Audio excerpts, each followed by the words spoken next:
Thank you for joining us for EMBCA's webinar panel discussion, 90 Years After Venizelos, the Life, Leadership, and Legacy of Eleftherios Venizelos. My name is Luke Katsos, EMBCA's president, and I will be moderating today's panel. Our distinguished panel today includes Nikos Kastrinakis, president of the World Council of Cretans, Dr. Christopher Lamb, former Deputy Assistant Secretary of Defense, award-winning author and scholar, Alexander Billinis, author, writer, and lecturer at Clemson University, Peter Stavrianidis, educator and scholar, and Stavros Stavridis, author and independent historical researcher. 90 years after his death in 1936, the name Eleftherios Venizelos remains inseparable from the making of modern Hellas. For Hellenes in the Hellenic Republic and throughout the global diaspora, Venizelos represents more than a successful political leader. He stands as the architect of Greece's transformation in the early 20th century, the statesman who shaped the Hellenic state territorially, institutionally, and diplomatically during one of the most consequential periods of its history. Few leaders have left such a profound imprint on their nation. Through his reforms, diplomacy, and wartime leadership, Venizelos helped transform Greece from a relatively small Balkan country into a significantly larger and more modern European state.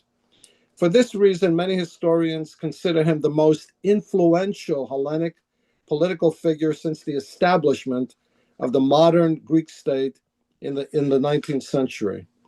Born in 1864 in Ottoman-ruled Crete, Venizelos emerged from a long struggle of the island for autonomy and eventual union with Hellas. Trained in law, but forged in the turbulent politics of revolution and national liberation, he developed a reputation as both a brilliant strategist and pragmatic reformer. His arrival in Athens in 1910, following the military movement at Goudi, marked the beginning of a transformative period in the Hellenic political life. Venizelos immediately pursued a broad program of reform designed to strengthen the state and prepare it for the geopolitical challenges of the early 20th century.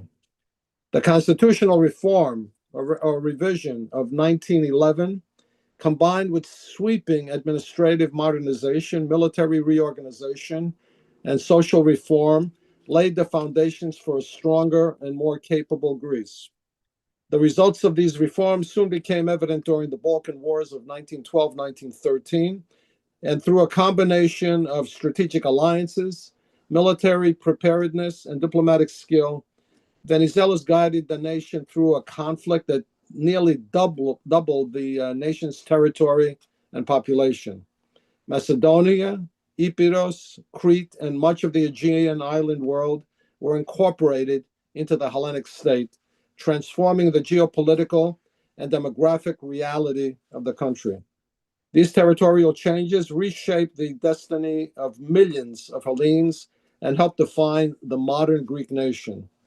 Venizelos' influence extended far beyond Greece's borders. During the upheavals of World War I, his leadership placed the nation firmly within the Allied camp, although not without generating the deep internal political conflict known as the National Schism.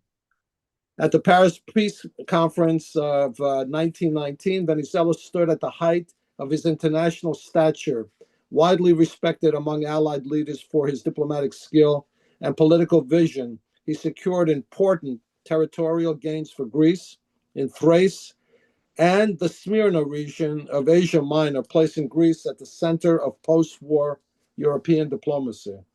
At that moment, Venizelos was widely recognized as one of the most capable statesmen of the generation, a leader who understood how a relatively small nation could assert its interests within the complex world of great power politics. The tragic events of the Asia Minor catastrophe of 1922 profoundly altered the course of Greek history. Although Venizelos was not in power at the time of the final collapse, his broader vision for Hellenism in the East Mediterranean remains intertwined with the ambitions and challenges of that era. In the years that followed, Venizelos again demonstrated remarkable political adaptability. Recognizing the need for regional stability, he pursued reconciliation with former adversaries. The 1930 Greek-Turkish Friendship Treaty, signed with Mustafa Kemal Ataturk, although problematic to many, represents perhaps a striking example of diplomatic realism and acknowledgement that peace and stability were essential for the nation's recovery after years of war and upheaval. For Hellenic communities around the world, particularly the United States, the Venezuelan era holds special significance. The territorial transformations, refugee movements, and social changes in the early 20th century reshaped Hellenic society and helped give rise to many of the Hellenic communities that later flourished abroad. In this sense, Venizelos' leadership helped shape not only the modern Greek state, but also the modern Hellenic diaspora. He died in exile in Paris in 1936, leaving behind a legacy that continues to inspire debate among historians and political thinkers. He was a reformer who modernized Hellenic institutions, the strategist who expanded the nation's borders, and the international statesman who placed Hellas at the center of diplomatic negotiations during one of Europe's most turbulent eras. So thank you again to everyone for joining us for this thoughtful discussion with esteemed panelists on the life, leadership, and legacy of one of the most transformative leaders of modern Hellenic history. We're going to start off with our first panelist, and it's Christopher Lamb. Christopher Lamb has served as Deputy Assistant Secretary of Defense for War Plans and Resource Planning, a Department of State senior official, Director of the Center for Strategic Research, and as a Foreign Service officer. He has a doctorate from Georgetown University and is an award-winning author with numerous publications. Most recently, he co-authored with his wife, Isminia Lamb, the director of the Modern Greek Studies program at Georgetown, biographies on the American diplomat Philhellene George Horton.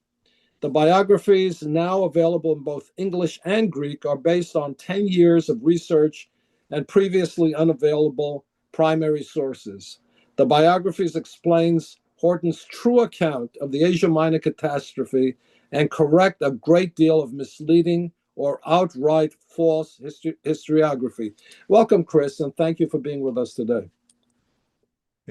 Thank you so much for having me with such a distinguished panel. It's a great honor to be here.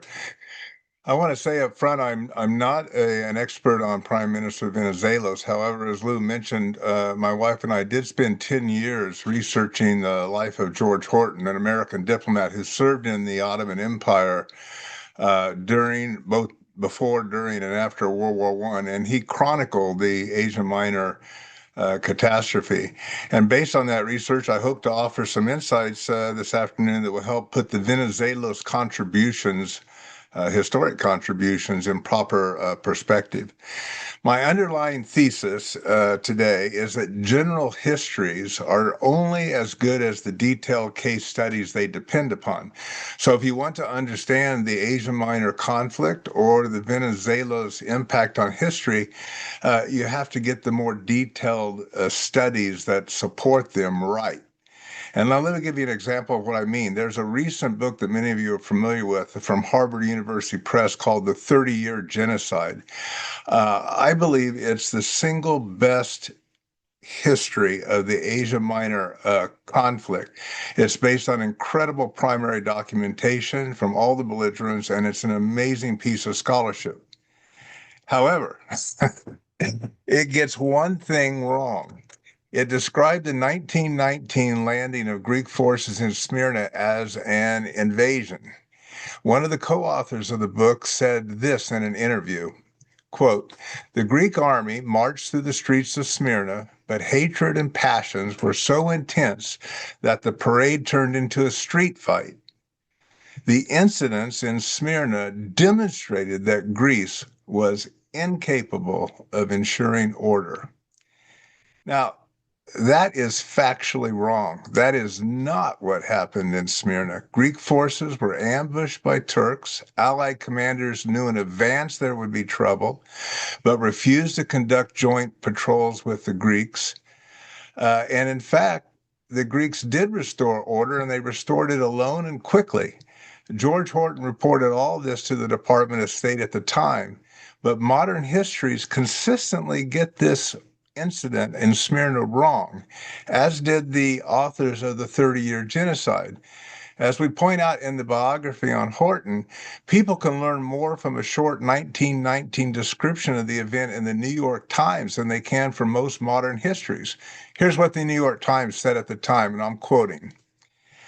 A Greek division landed at Smyrna instead of a few troops because there was good reason to believe that the Turks would make trouble. They did. Processions of Greek troops and civilian residents were fired upon by the Turks, and there was fighting, which ended, after several hundred casualties, in the restoration of order by the Greek troops. It was a situation such as would have occurred had the Germans in Metz fired upon the French army of occupation entering during the armistice. Now, that is what happened, and that is why it's preposterous to describe the Greek arrival in Smyrna as an invasion. It was a normal Allied occupational duty sanctioned by international law and the Mudros Armistice Agreement. If you misunderstand what happened during the Greek landing in Smyrna, you cannot properly assess Venizelos' decision to send the Greek forces there. Okay, so with that introduction, let me explain what I believe general histories and assessments of Venizelos' career in general, where they missed the mark. Most such works that I'm familiar with anyway blame Venizelos in an otherwise distinguished career for the Asia Minor catastrophe based on one or more of the following three hypotheses. Hypothesis one is that in 1920, Venizelos made an inexcusable error calling for parliamentary elections that he lost in a landslide defeat. The assumption, which I agree with, is that if Venizelos had not been ushered out of power, he would have better managed events in Asia Minor. Now, the hypothesis two is that Venizelos should have known that tiny Greece with 5 million people could not defeat the forces of Turkey with 3 times as many people. This hypothesis is given credence by the fact that major figures like General Ioannis Metaxas strongly objected to the Greek military operations in Anatolia. And then you have hypothesis 3, which builds on the previous two, which explains why Venizelos made such poor decisions. And namely, it's because of his Megali idea. The Megali idea championed the ideal of uniting all Greek-populated regions in a greater Greece under one Hellenic government. And the detractors of Venizelos consider the Megali idea arrogant, unrealistic, and ultimately catastrophic. So history, of course, is shaped by a confluence of factors, and all of these things played a role in the Asia Minor disaster. But they ignore another hypothesis that I believe is much more significant than any of these three. The fourth hypothesis, and the one I support, is that the Allied powers betrayed Greece, and that includes the United States. I say this as a very patriotic American. I'm not making a whiny argument motivated by misplaced affection for Greece because of my wife or anything else like that. I am saying this because 10 years of research have convinced me that it's true. It's a historical fact that must be understood in order to accurately assess the Venizelos legacy. So let me examine each of these hypotheses in turn and see if you will accept my thesis. So hypothesis one, Venizelos, and this is a complicated one, Venizelos stupidly called the 1920 election. And I think it is true that if Venizelos had remained in power, things would have gone better. He knew the Allies were using Greece and wanted to pull Greek forces back to protect the area around Smyrna, and I believe that would have been a more sustainable strategy. But here are some facts about the 1920 election that we should remember. First of all, the last vote of confidence Venizelos received from the Greek public was in the 1912 parliamentary elections 8 years earlier. So he had gone 8 years without having a vote of affirmation from the Greek people. Now, later he said that he called the elections because he didn't want to rule as a dictator, but he wanted to rule with the will of the people. That might be after the fact rationalizing, but it's also consistent with his beliefs and character. And as for the issue of it being a big blunder, you have to remember several things. One is that Venizelos did not have the modern polling and huge election apparatus that candidates enjoy today. Everyone believed he would prevail. I mean, I think it's widely considered the biggest electoral upset in history. And, in a way, Venizelos did prevail. He won the popular vote. Yet the arcane Greek electoral system at the time, with its multiple non-transferable votes and seats reserved by constituents, etc., delivered a devastating electoral defeat to him. For example, I think I read that in Macedonia, which was part of Greece thanks to Venizelos, he won the popular vote but lost 69 out of the 74 parliamentary seats. So it just kind of defies understanding how that could happen. It's a complicated electoral system. But I think there's an even more important issue about the 1920 election, which is, why did so many Greeks vote against the Venizelos Liberal Party? I think it ended up popular vote about 50 to 49%. Well, according to George Horton, who arrived in Athens just a week or two after the election, and by the way, George Horton knew everyone in Greek society. He knew the elites, he knew the people, the local fishmonger, he knew everyone. And he went around asking all the people he could why the election had gone as it had. And he concluded it was due to just one factor: war weariness, which was not unusual in Europe after World War I. By 1920, Greece had been at war for 8 years, and through constant political upheavals, Lou, you mentioned the national schism and so on, so forth, people wanted the soldiers back home. And the united opposition to Venizelos realized that, and they exploited it. And their coalition logo was an olive branch, indicating, vote for us and no more fighting, no more war. And as Horton reported to the Department of State, both the upper and lower classes were frustrated with Venizelos, even though the upper classes typically supported the Megali idea. He reported this, that, and I'll quote here, Venizelos, in his eagerness to extend Greek territory and to include under Greek sovereignty the whole of the race, rushed into the Asia Minor Mandate without making a sufficiently good bargain with the Allies and without securing the necessary guarantees of protection and support. They claimed that he embarked upon a very dangerous enterprise and one too big for Greece to handle alone, thus endangering the credit of the country for an uncertainty. Those are the words of George Horton reporting to the Department of State about why the election was lost.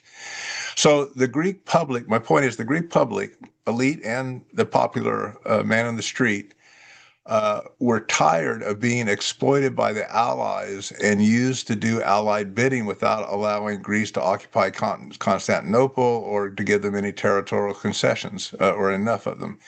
Now, not surprisingly, Venizelos' political opponents exploited the fact that Horton, as Horton discovered when he returned to Smyrna. When he returned to Smyrna, he went to Governor General Stavrianidis, and he discussed the election. And here's what Stavrianidis told him. Venizelos was keeping, he said the Greek people had succumbed to propaganda from the opposition party and said, quote, they thought Venizelos was keeping them under arms for years in order to accomplish the plans of Great Britain. And that he himself, Venizelos that is, was only a paid agent of that power. So people, the Greeks in general, were fed up with the fact that Greeks were dying in Asia Minor to preserve French, British, and Italian imperial ambitions. And thus, in my view, Allied perfidy, which was evident by 1920 at the time of the election, was a huge factor in the electoral upset of Venizelos. Now, what about hypothesis two? This notion that the victory of Kemal's nationalists was a foregone conclusion because Turkey had 15 million people versus 5 million for Greece. This is a hypothesis that can be quickly dismissed just on the basis of what actually took place historically. I mean, first of all, history teaches us that the most populated country doesn't always win the wars, right? I mean, you have to translate your national resources into effective combat power. Secondly, Turkish forces were demolished and demoralized by World War I. One of the best American generals in World War I, James Harbord, conducted a tour of Anatolia and he inspected nationalist forces in pursuit of a report on whether the United States should accept a mandate in Anatolia. And he concluded that just 59,000 U.S. troops could secure peaceful rule in all of Turkey, given the state of Turkish destruction during the war. And substantiating that view and proving that it was essentially correct, you have to look at what Greek forces actually did in the first 3 years of the conflict. In 1919, 1920, and 1921, Greek forces had great success against the Turkish nationalists with absolutely no help and much hindrance from their so-called allies. In Thrace, Ionia, and near Constantinople, Greeks repeatedly defeated Kemal's forces until late in 1921, when Greek forces alone came within a hair's breadth of defeating the nationalists in front of Kemal's capital, Ankara, in the 1921 Battle of Sakarya. In a 3-day seesaw battle, Greek forces fought uphill against entrenched Turkish positions until they ran out of ammunition and had to fall back. If any of the allies had helped supply Greece with war materials or even just loaned money so that the Greeks could purchase supplies, or if Italy and France had not assisted Kemal's forces with training, munitions, intelligence, and financing, Greek forces likely could have prevailed and hung on to Thrace and even perhaps parts of Ionia. It very likely could have gone the other way. In short, just tiny Greece, just one of the allies, was for most of the conflict until 1922 militarily superior to Kemal's nationalists. And the Allied military forces collectively were vastly superior to the nationalists.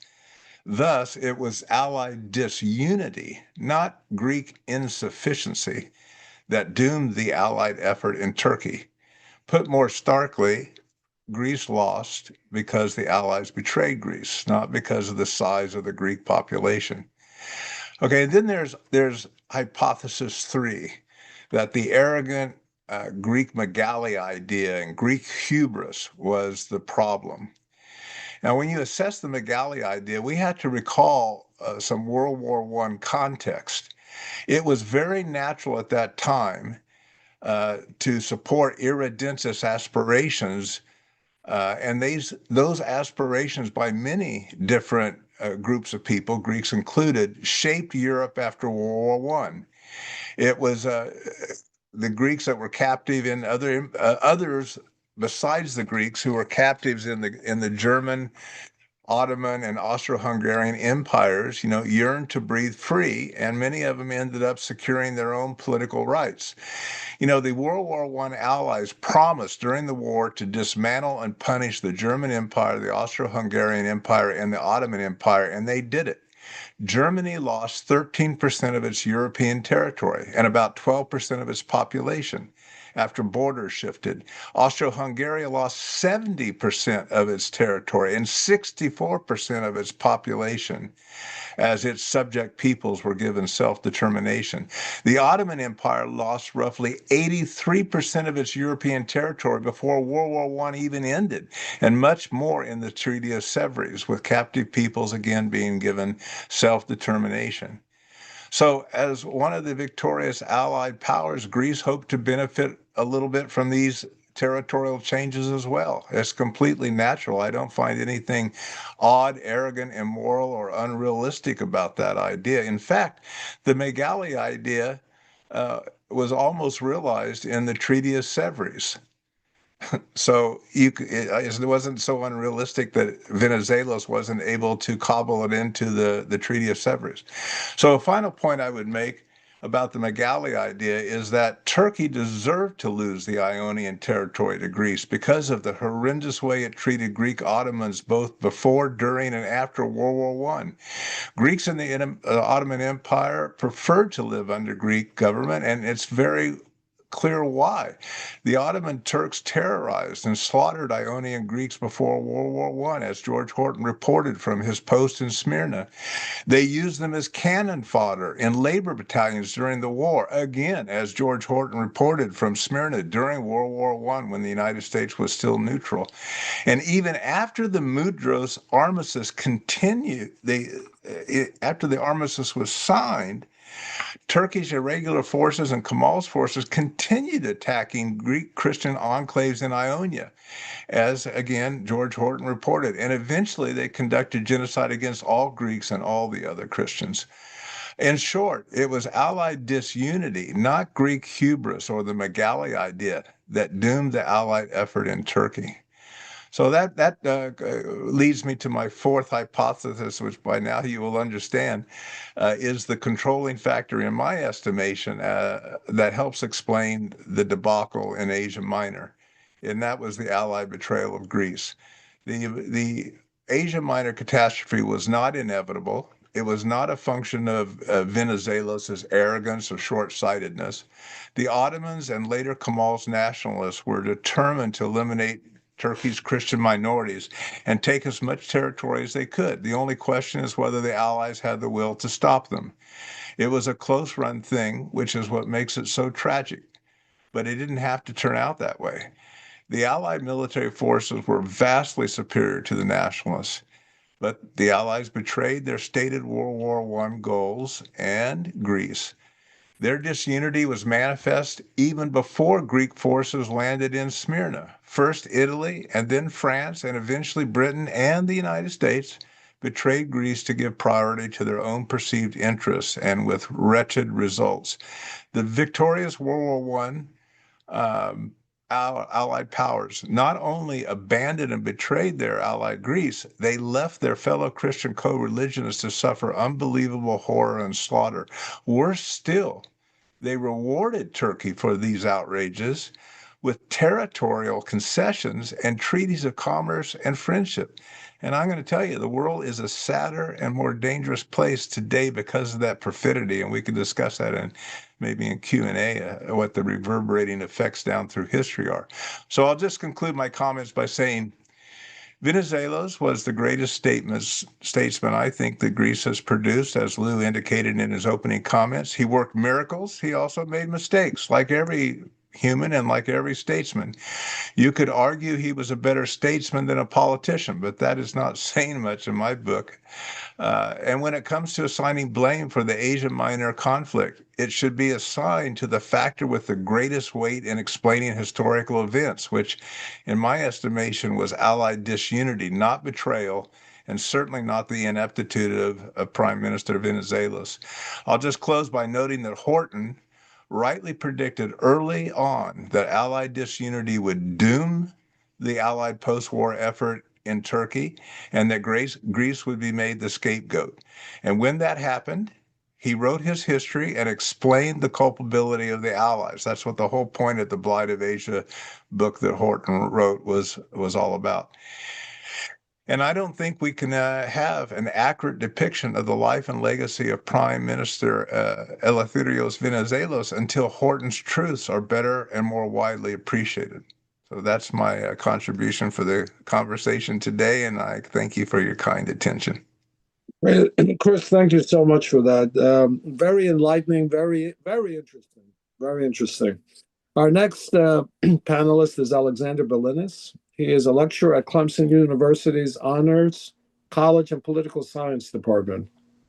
His thesis, Concerns and Studies in Clemson's Department of History, have included the study of the Hellenic merchant marine in Hellenic national identity, as well as the role of the Hellenic cotton merchants in the mid-19th century cotton trade, particularly in New Orleans and other southern ports, but also in Europe and the Mediterranean, primarily Egypt. Alexander has lived and worked in the US, the UK, Greece, and Serbia, and proficient in a half dozen languages. His work experience includes commercial real estate, freelance legal and journalistic work, and over a decade as an international banker in the United States and Europe.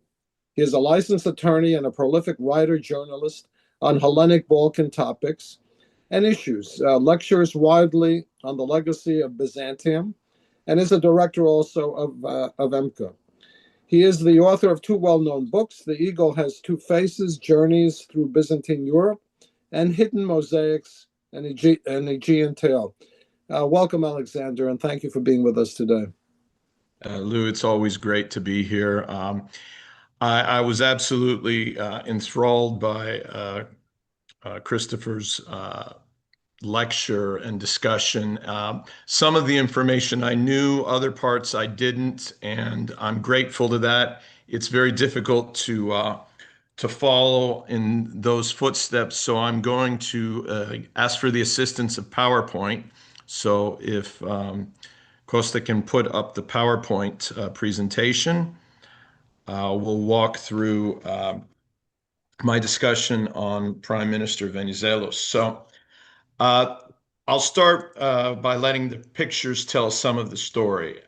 Many of you who've been through Athens on Vasilis Sophias Avenue will recall this statue of Venizelos. I remember when I was a kid, when we would travel to Greece to our home in Hydra, that I would often see this park and this big statue. And so I asked my late father, who is he? And my dad, almost misty-eyed would say, he was the father of modern Greece. Without him, Greece would be maybe half the size of what it is today. So that was my introduction to Venizelos, probably around 10 years old. Can we go to the next slide?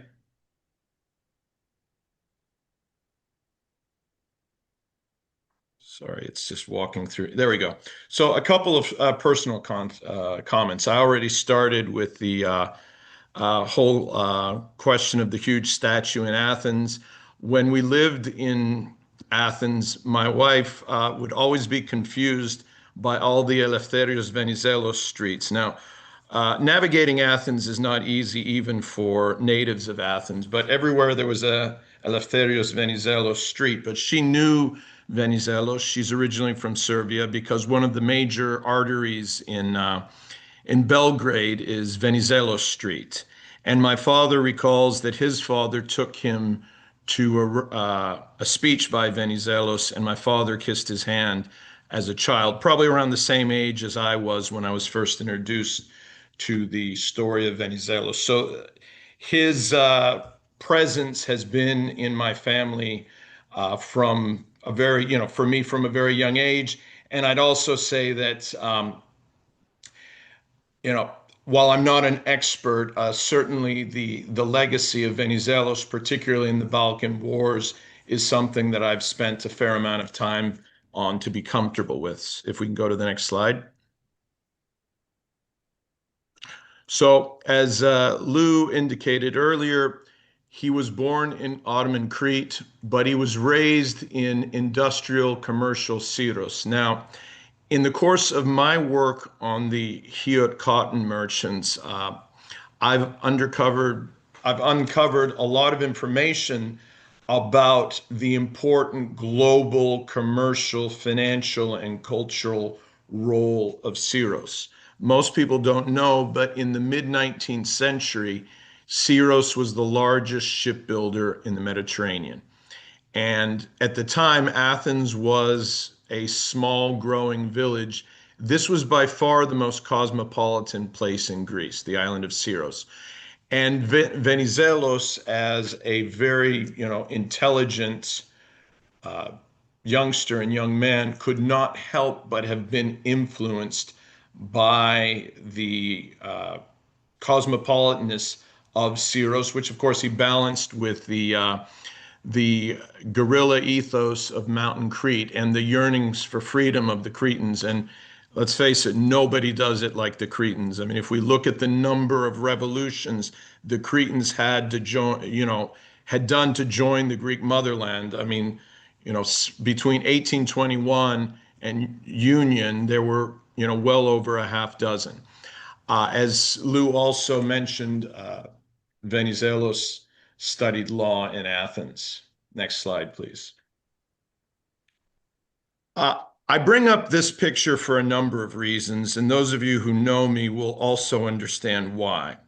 This picture has been often used to identify the 1821 revolution, but it's the 1897 revolution. Just a quick look at the ships in the distance, as well as the breech-loading French rifles and bandoliers should tell you this.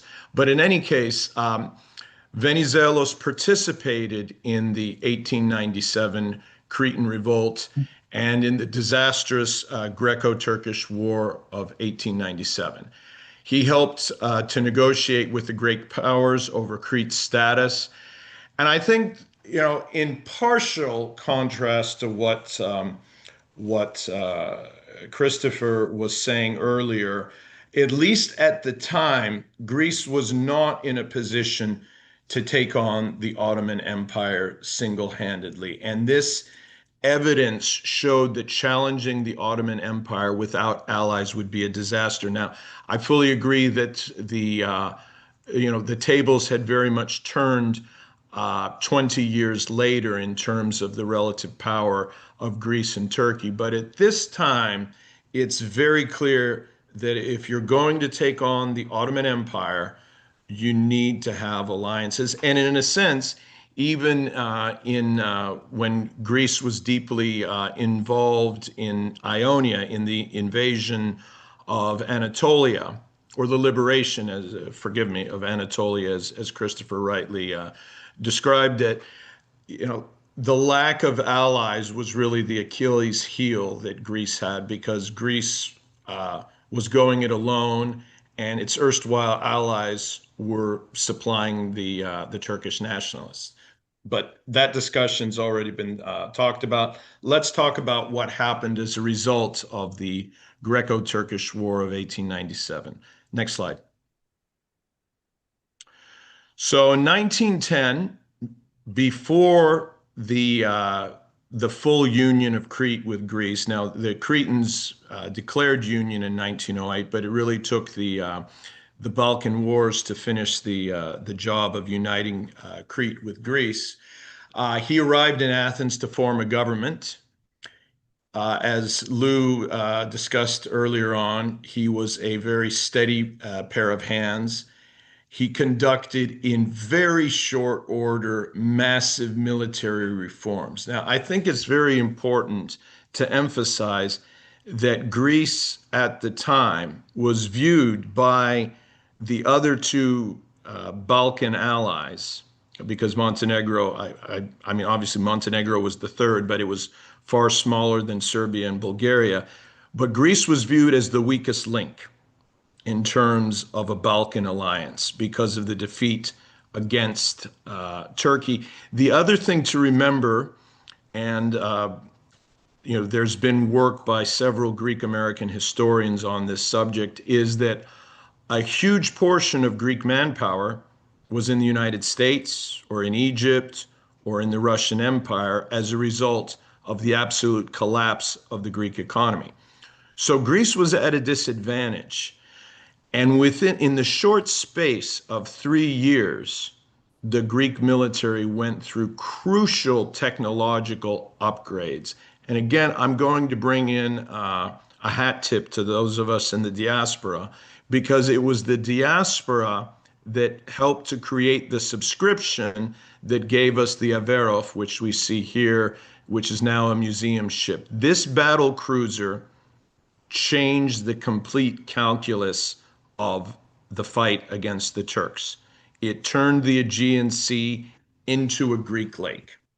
But that would not have happened without the reforms under Venizelos, and also without the participation of the diaspora.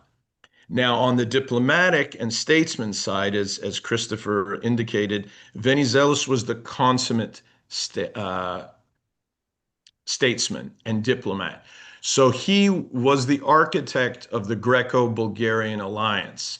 And when I was a student in Georgetown, I wrote a senior thesis on the Greco-Bulgarian alliance. This was a very difficult alliance to have because both Greece and Bulgaria had overlapping territorial aims, and both countries, in spite of common culture and religion, were at each other's throats in Macedonia and Thrace for the past 15 years. But under Venizelos' leadership, they managed to cobble together an alliance of convenience. And then at the last moment, there was also an entente with the Serbs. And the Serbs was much easier because there were no great territorial overlaps. So the Balkan League is ready. Next slide, please. So this is actually a Serbian map of the First Balkan War. It was timed perfectly because the war between the Ottoman Empire and Italy had just finished. And because the Italians had taken over, with the local Greeks' help, several of the southeastern Aegean islands, what we call the Dodecanese Islands, the Ottoman armies were largely in Asia expecting an Italian invasion. So the Balkan allies actually, at that crucial beginning of the war, outnumbered the Ottomans in Macedonia, Thrace, Epirus, and Albania. So they threw down the hammer on the Ottoman Empire. And let's give credit, the Bulgarians absolutely shattered the Turks at two key battles, Kirkilise and Luleburgas. The Serbians went directly south into what is now North Macedonia, but also Kosovo and northern and central Albania. And the Greeks moved north. In the meantime, crucially, the Greek Navy is scoring huge victories against the Turks, which gives control of the Aegean to the Balkan allies. And crucially, and this isn't me talking, this is Bulgarian Field Marshal Slavov, the inability of the Turks to reinforce their fronts quickly played a key role in the victory of the Balkan allies. Next slide. Then we come to what I believe was the crucial question for Greece in the First Balkan War. And that was the following. Do we head towards Monastir, Bitola, or do we go to Salonika? Crown Prince Constantine is commander-in-chief of the Greek military forces, and he wanted to move to Monastir. Now, Monastir is an important city. Monastir also would have put us into potential overlap with the Serbs. But obviously, the real prize is what? It's Thessaloniki. And Venizelos said, and my dad loved to quote this, Diatazo, I order you to march on Salonika. And Salonika was given up to the Greeks just hours before the Bulgarians arrived on the scene. And this is absolutely crucial to really the future of Greek Macedonia. So it is the right move, but I would suggest that this was the start of the bad blood between the royalists and the Venizelists that created the national schism. And here you have the two protagonists sitting near the front in Macedonia. Next slide. So, of course, the brief marriage of convenience between the Greeks and the Bulgarians and Serbians ends with the start of the Second Balkan War.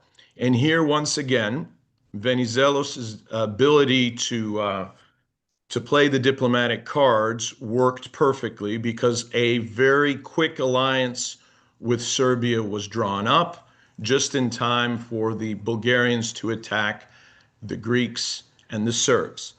Overtures were also made to Romania and the Ottoman Empire, and Bulgaria, which was hitherto the strongest Balkan military power, is quickly defeated and contained. This is also going to be one of the key reasons for the perpetual enmity with Bulgaria vis-a-vis Serbia and Greece, which obviously had tragic consequences in both world wars. Next slide, please. So what are the results? Well, as a result of the Balkan Wars, Greece's technological edge and the excellent diplomacy of Venizelos, Greece doubles in population and size.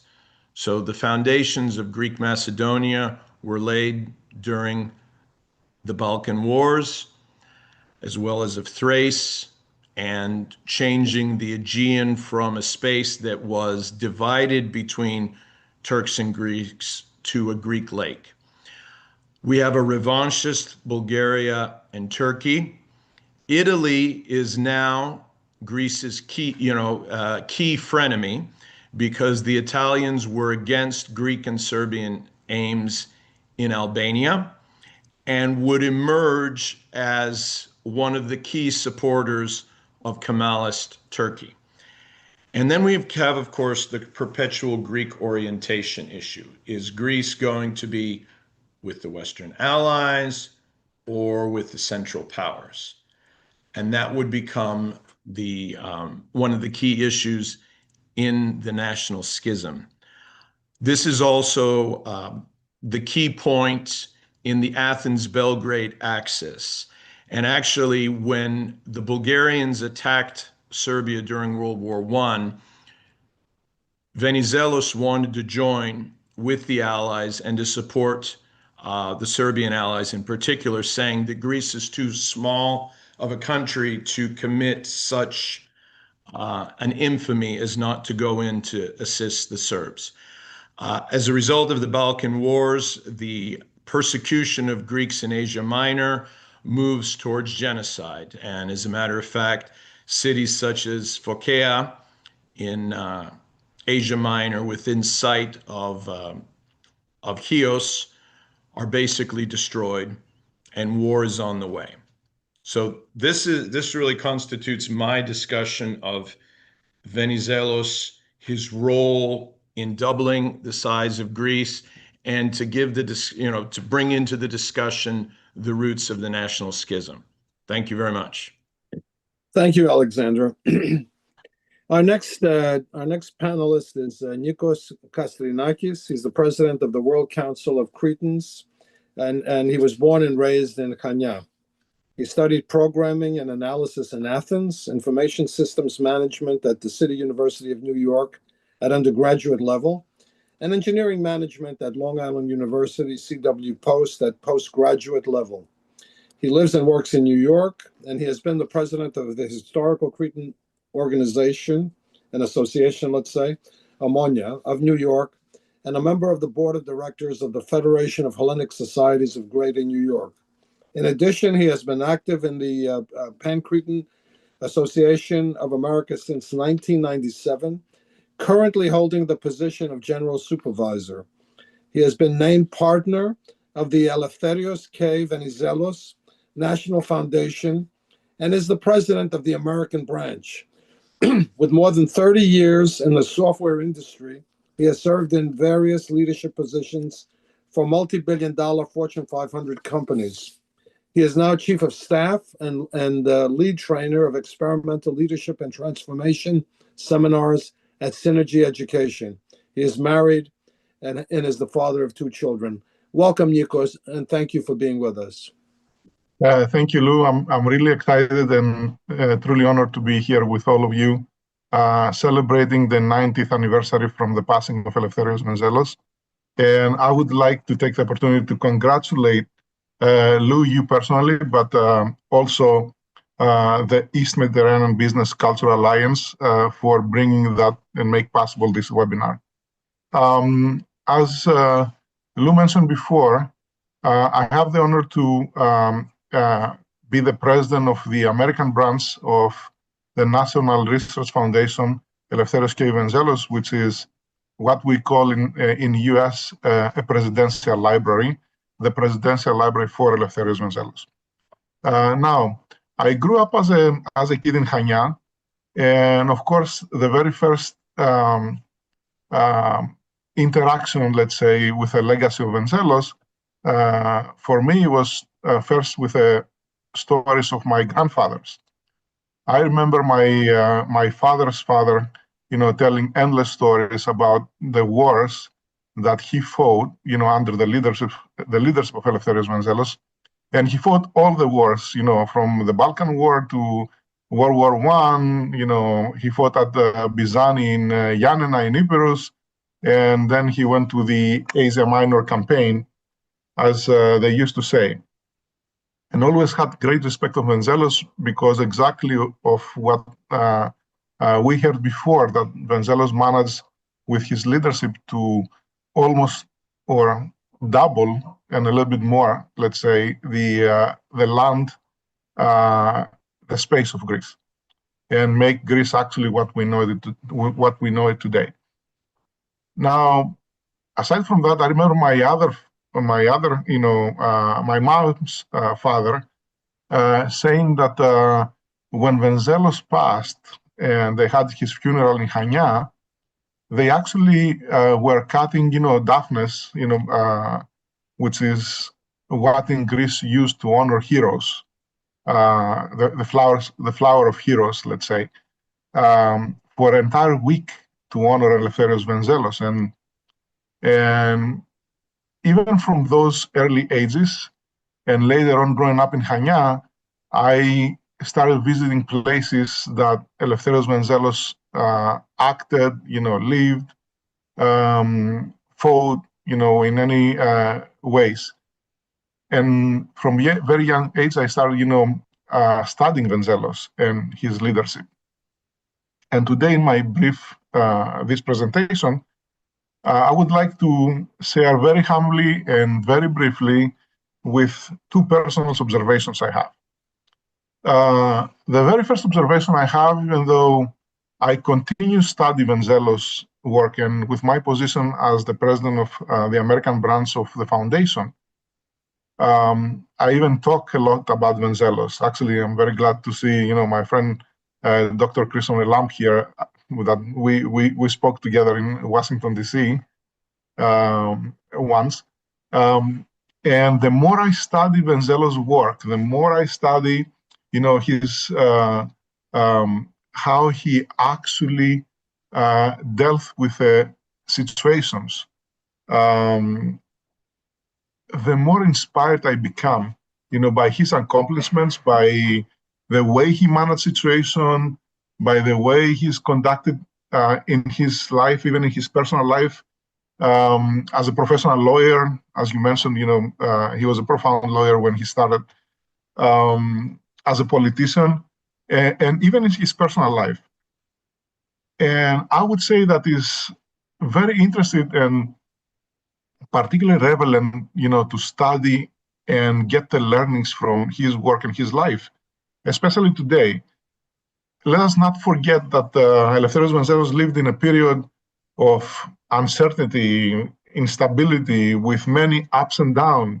He himself, had to deal with exile, a few times, with assassination attempts.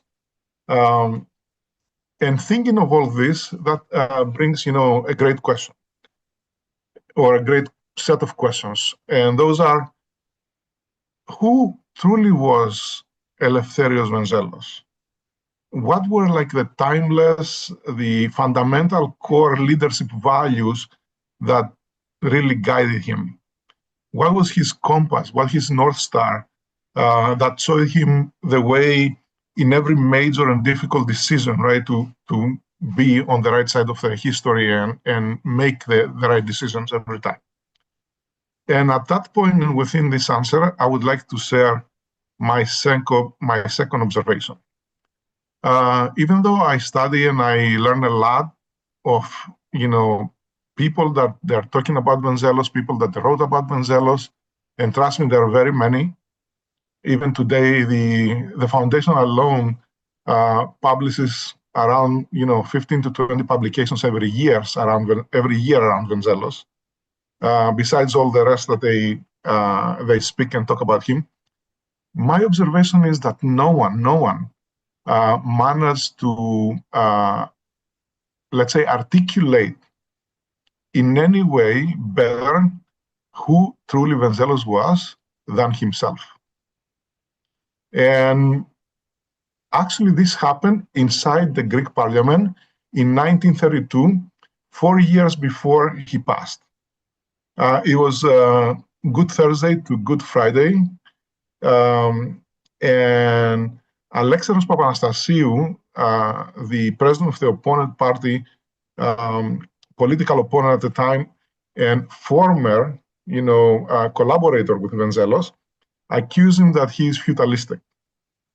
So Venizelos, he got up at the podium of the parliament, and what he did, he answered him by delivering his own eulogy.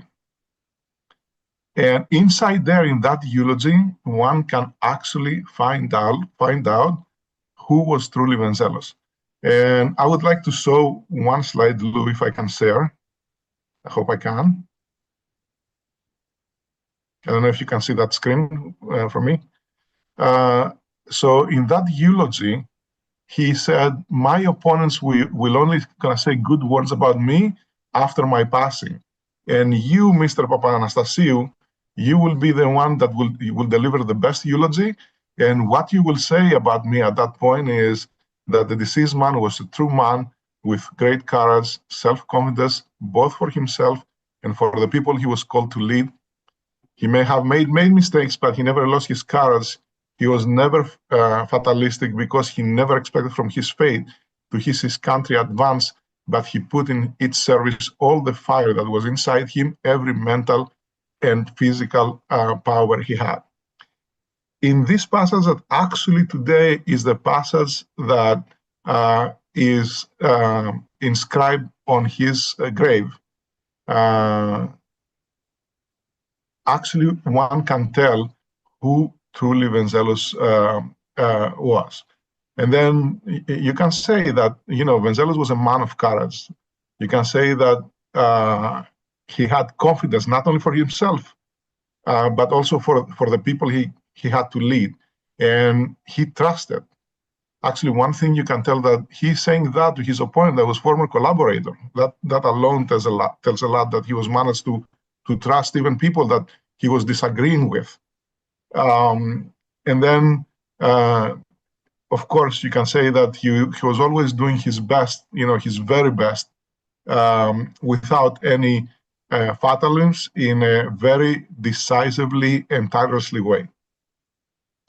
So, as for his compass, what he guided him, what showed him the way, what he was fighting for, it was truly the core word there is advancement.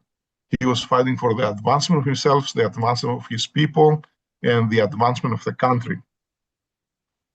One can say that he pursued of how we all could have become better. So this, in my humble opinion, are the timeless fundamental core leadership values of Eleftherios Venizelos. A vision and a set of values that each one of us can embrace in today's world. And those values can guide us forward. Choosing to live in this way, though, may not be, the easiest thing on earth, but doesn't mean that is impossible. Actually, it is very impossible, and it can bring nothing but, benefit to all of us. So, in closing, I would like to thank all of you here together today that we gathered to honoring Eleftherios Venizelos and his legacy. And I'm very grateful that I had the opportunity, to talk about Eleftherios Venizelos today. Nico, thank you so much for being with us. And we'll get back and ask each other questions in a little while. Our next panelist I'd like to introduce is Peter Stavrianidis. He is a successful entrepreneur, educator, and community leader. He has served in numerous leadership posts in organizations connected with Hellenic issues of the diaspora and the genocide of Asia Minor. He has served 3 terms as the president of the Pan-Pontian Federation of the U.S. and Canada, and he is currently serving as the president of the Federation of Hellenic Societies of New Jersey.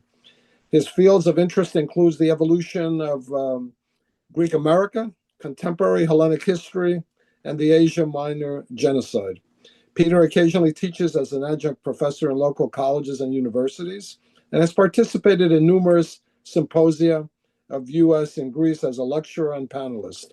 Dr. Stavrianidis is a research associate at the Pantheon University of Athens School of Social and Political Science, and he has successfully conducted postgraduate research and successfully passed, of course, on the history of the Greek Jews with emphasis in their current situation and the challenges they face. Dr. Stavrianidis is a frequent speaker and panelist with us, and he is also a member of its board, the board of EMBCA. Thank you, Peter, always for being with us.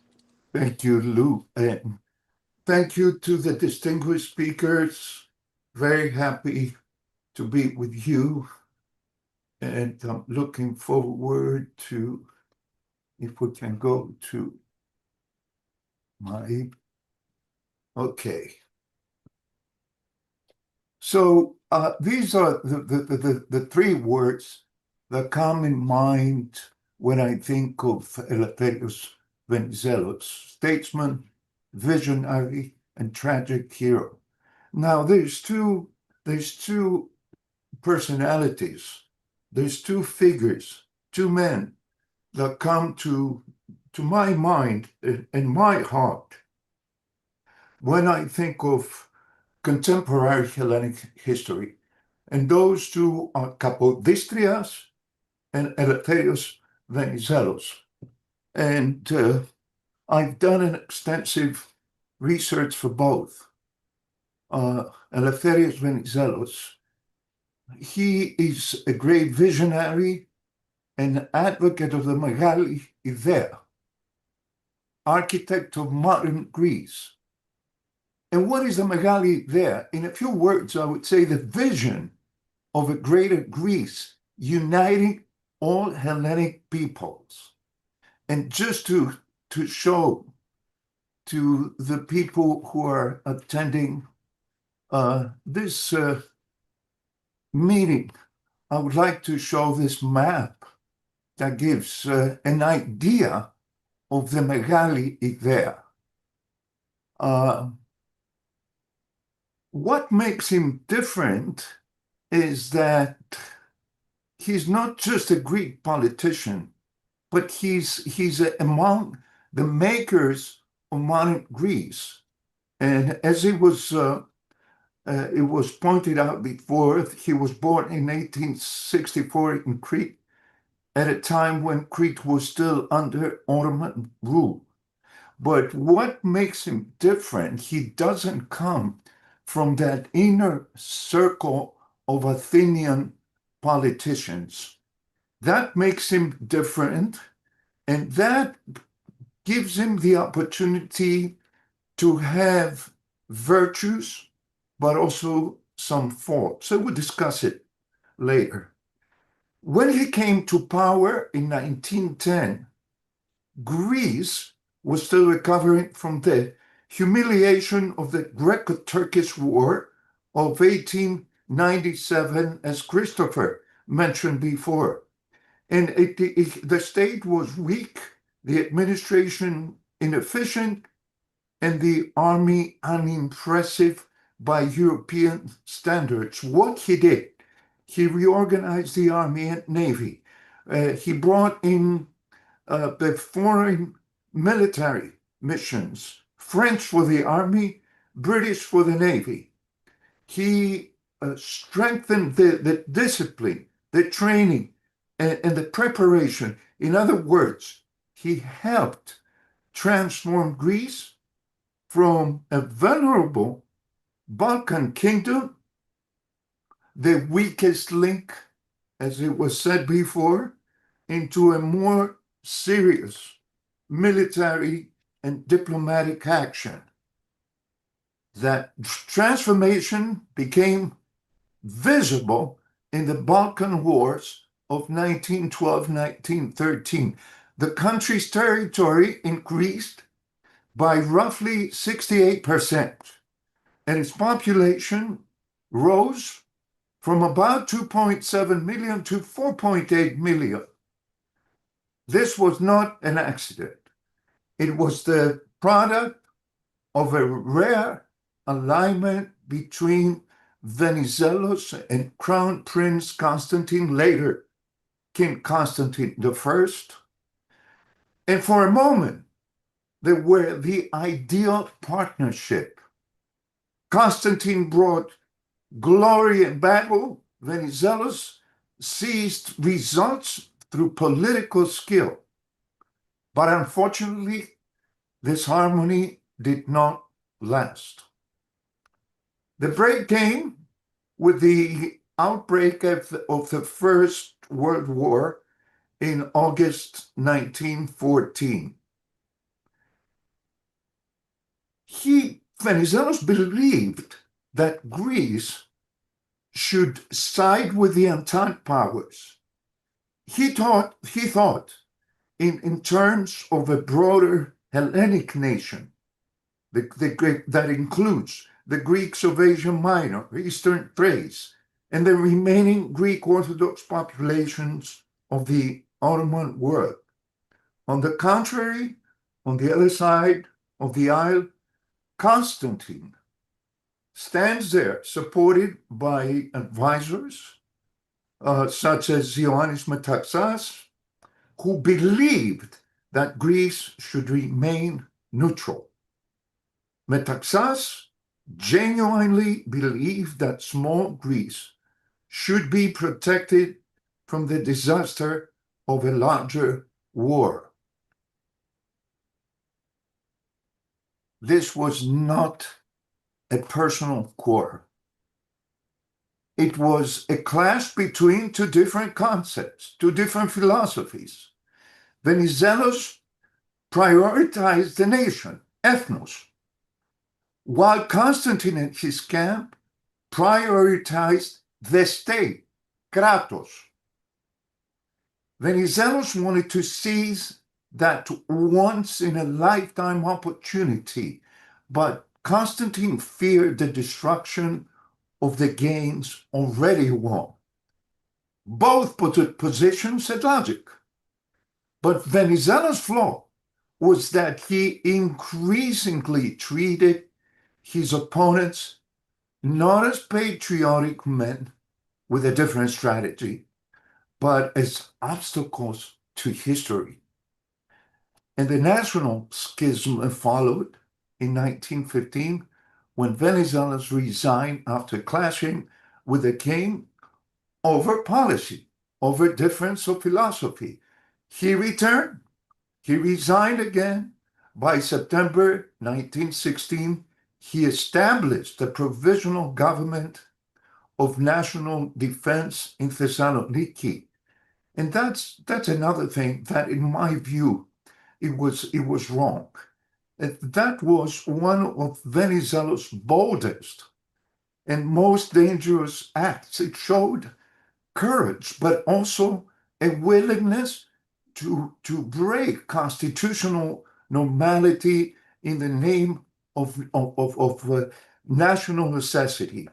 In June of 1917, under Allied pressure, King Constantine was forced to leave Greece. Venizelos returns to power, and Greece formally enters the war on the side of the Entente.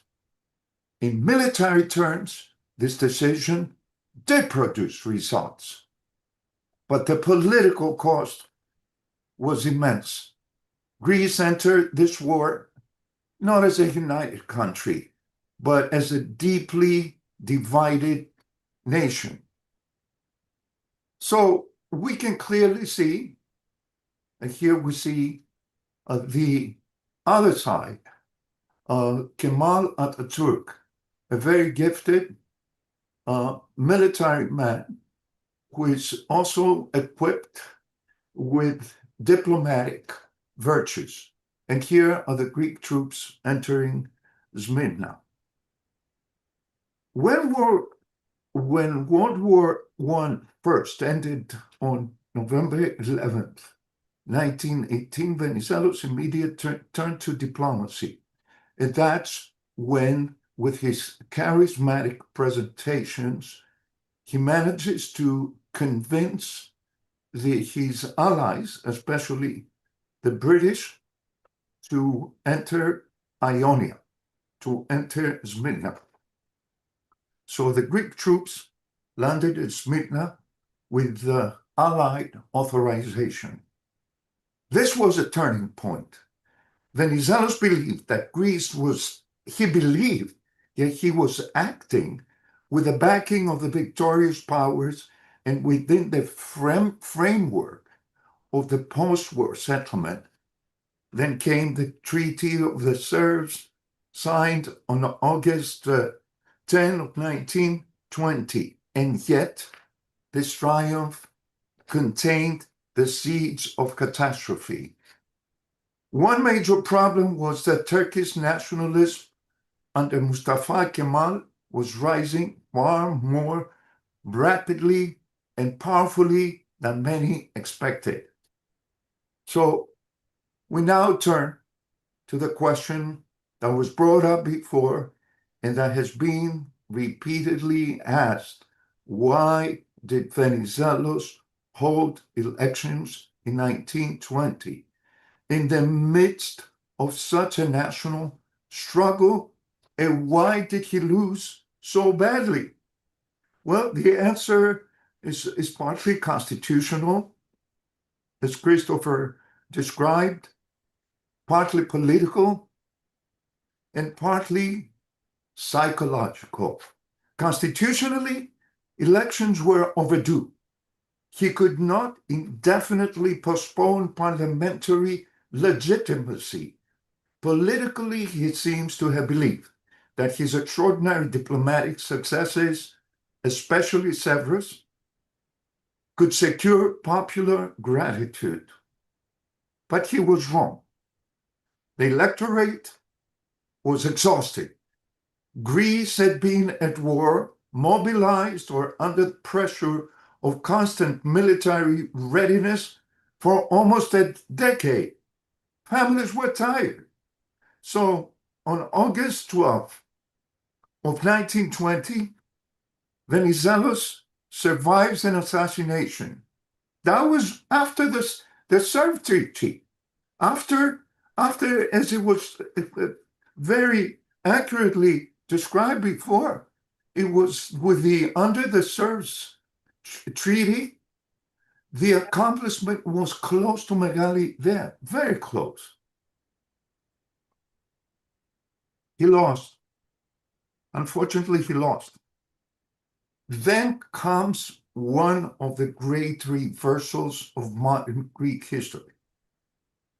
His opponents, who had campaigned on bringing the troops home, did not actually reverse the Asia Minor commitment. They did not bring the troops home. Instead, they continued without Venizelos' diplomatic skill and, crucially, without the same allied backing.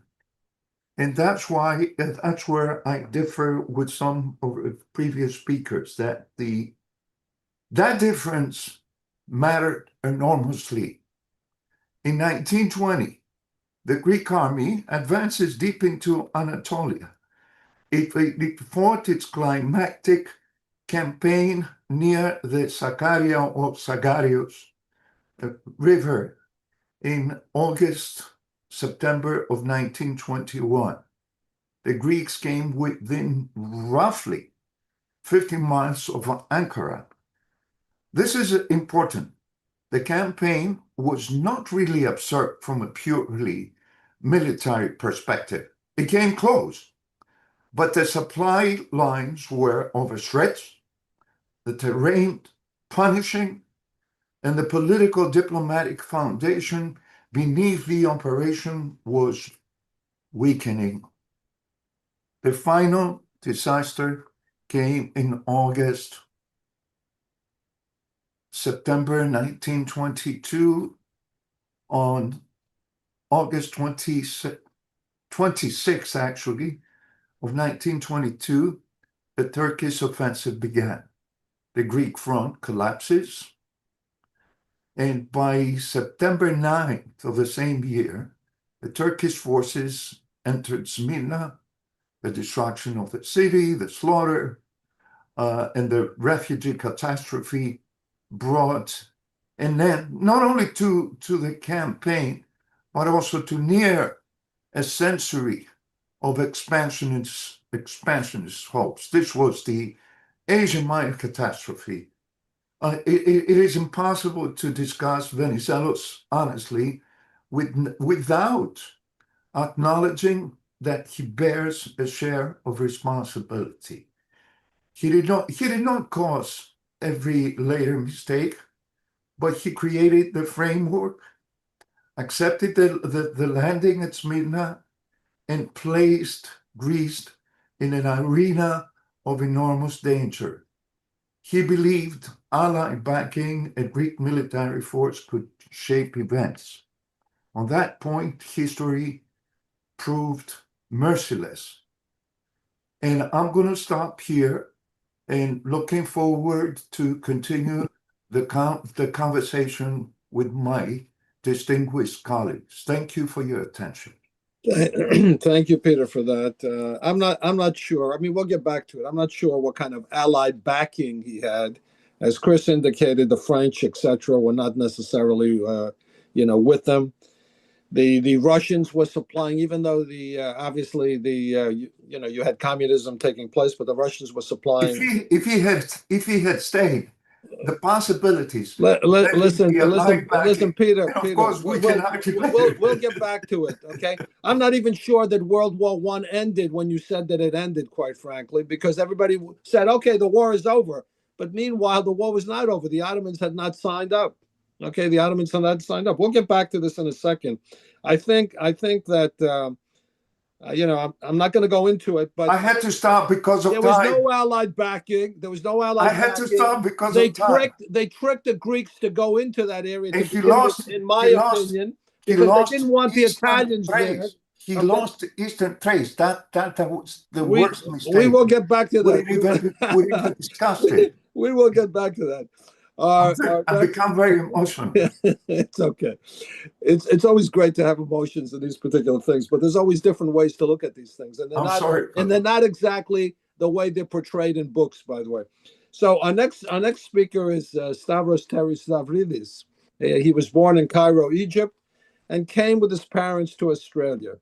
He has also lived in Portland, Oregon for a couple of years and looks forward to returning to the U.S. As a matter of fact, he was in the U.S., and we had him as a panelist at the Stathakion. He holds an honors degree in European history from Deakin University and a master's degree in history from RMIT in Australia. He has taught at the university and community colleges, both in Australia and in the United States. He has written a couple of books, notably The Greek-Turkish War, 1919 to 23, Assyrians Through Australian Documents, and several other contributing book chapters. He is a regular contributor to the National Herald in New York. His main areas of interest are the Asia Minor Campaign, 1919-1923, Greece during the Balkan and First Wars, Middle East, the Greek, Armenian, and Assyrian genocides, with the main emphasis with the involvement of the great powers. Welcome, Terry, and thank you for being with us today.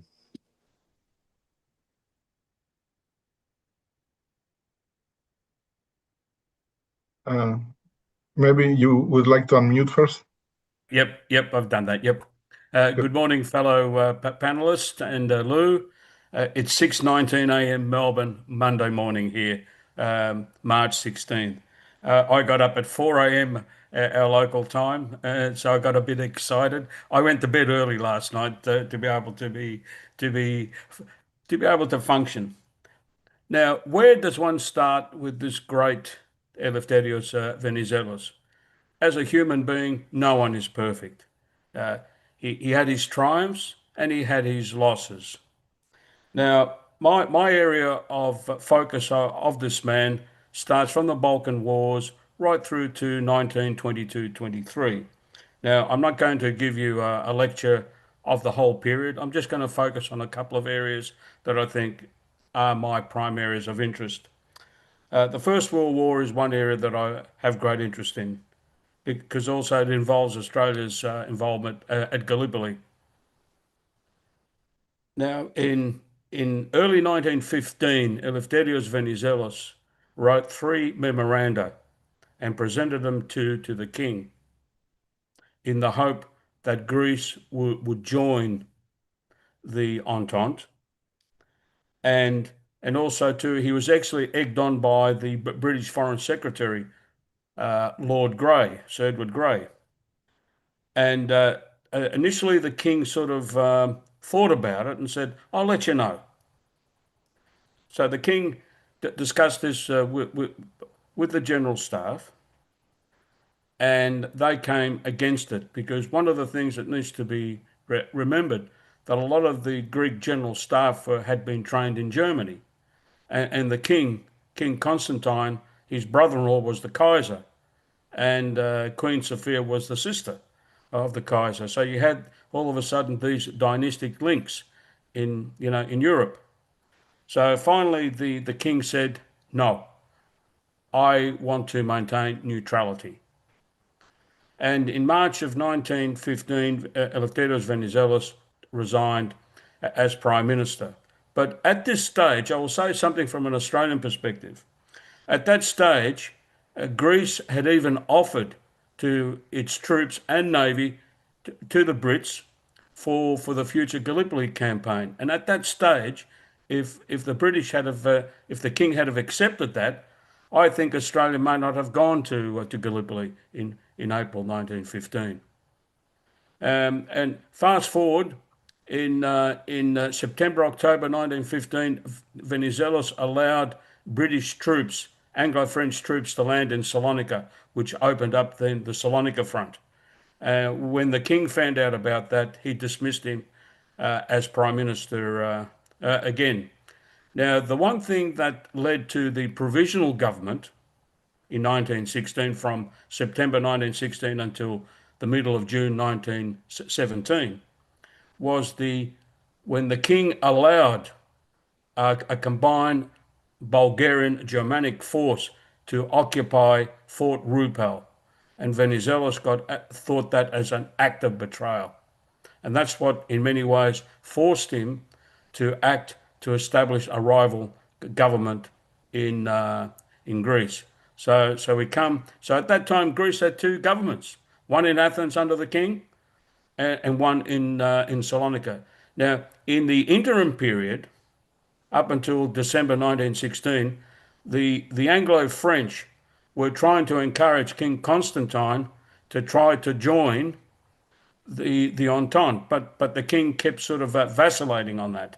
And then finally they decided to send troops, Marines, in Athens, which actually became known as the Battle of Athens in December 1916.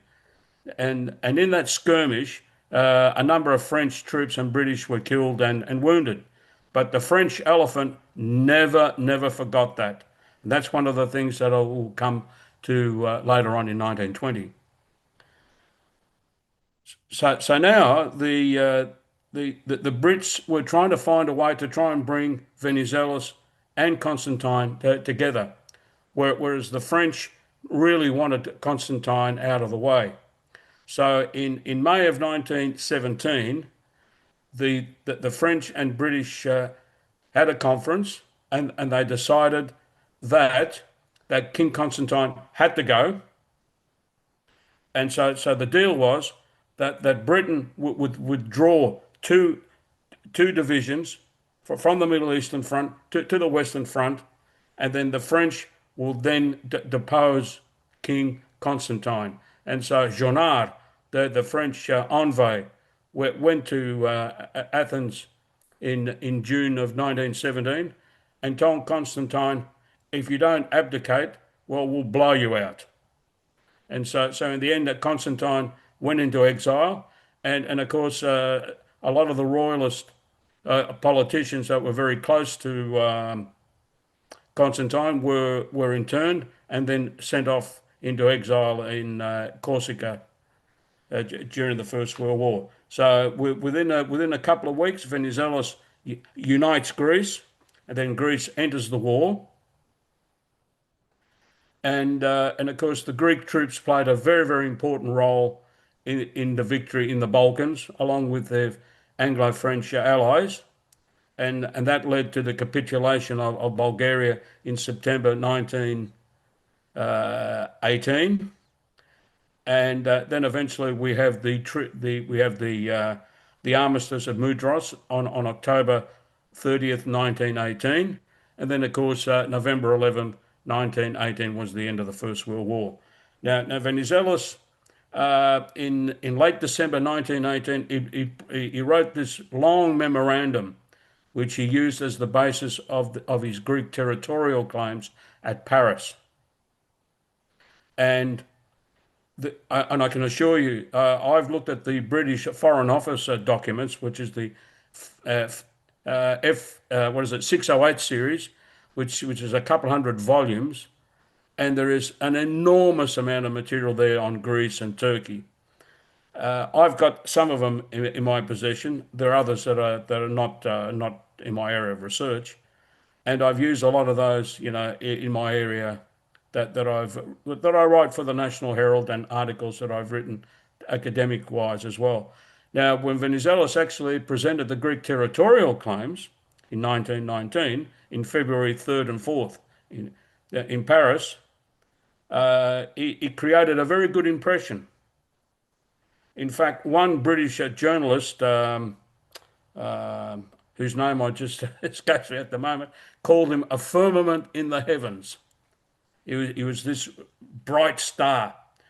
He actually was one of the great orators of the Paris conference. Once the Greek territorial case was actually presented, then the Allies actually established a Greek territorial commission, and the papers, the discussions that took place in that are available in the Foreign Office 608 series, and also available in the Australian National Archives, which I used in my book, the Greek-Turkish War, an Australian Press Perspective, and they're very detailed. They're very interesting to read. Now, and one of the correct points that was made, as some scholars have said, oh, the Greeks invaded Asia Minor. How dare they do that? No, they didn't. Venizelos got the green light from Woodrow Wilson, Lloyd George, and George Clemenceau. Otherwise, he would not have gone in. And the reason why the Greek troops were also sent was because the Italians had also landed troops in southwestern Turkey, and they were proceeding up the Meander River, very close to Smyrna. And at one stage, the Greek and Italian forces almost clashed. And then George Milne, the British commander, established what was then called the Milne Line. And so that separated the Greek troops. Now, Venizelos presented what became the Treaty of Sèvres was actually hammered out in London in February-March 1920, and then it was basically to finalise the deal was done at San Remo in April of 1920. And so for Greece, the Treaty of Sèvres was almost the realisation of the great idea. Almost. We didn't get there. But in the meantime, when the treaty was finally released to the Turks, well, the Turks were trying to get, we're not happy with this, we want changes like that. But in the end, the Allies told them, sign it or else. That's it. And so on August the 10th, 1920, the Treaty of Sèvres was signed. and Venizelos signed it on behalf of Greece. And also, I'll add this: the Australian High Commissioner in London signed it on behalf of the government of Australia. So Australia was a signatory to this treaty because it fought against the Ottoman Turks, and also it was also part of the British Empire. Now, I think I liked Christopher's four theses. I really enjoyed those. Well done, Chris. I actually found that one of the things that cost Venizelos the elections, from some of the good points that Chris raised, was I think he misjudged the mood of the electorate as well. He sort of thought, oh, I'm very popular. I should win, because the Venizelos were quite confident that they would win the election. And I remember reading one British document where Lord Granville, who was the British minister in Athens, he went to a party where Negroponte, who was the finance minister for Venizelos, and as soon as the results were coming in, they were horrified. They thought that this would have been a landslide. But a poor third secretary of the British embassy in Athens predicted that Venizelos would lose the election. This humble British that gentleman. But also, what we need to remember also too is that the thing that changed the elections also too was over the question of the monarchy as well, because young King Alexander had died from a monkey bite. And so Greece had to decide who was going to be the next monarch.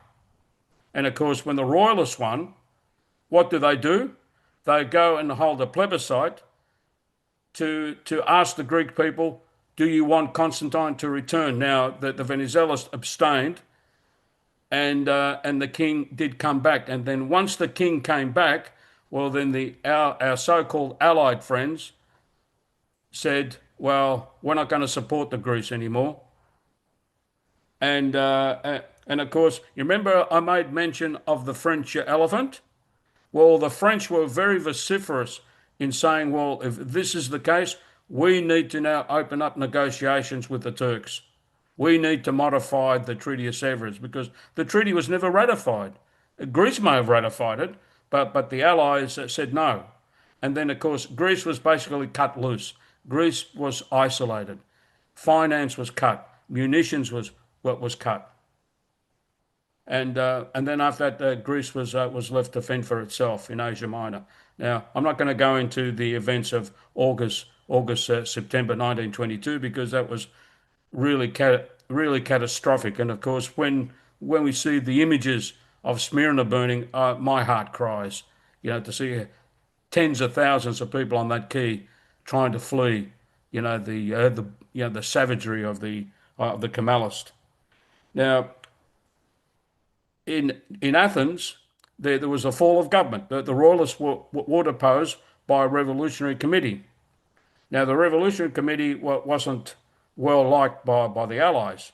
So what they did was they approached Venizelos to represent them at the Future Peace Conference, which eventually turned out to be the Lausanne Conference. Now, at the Lausanne Conference, because let's not forget, the Lausanne Conference went in two stages, from November 1922 to the end of January or early February 1923, and then it was resumed again in April until the signing of the treaty on July 24th, 1923.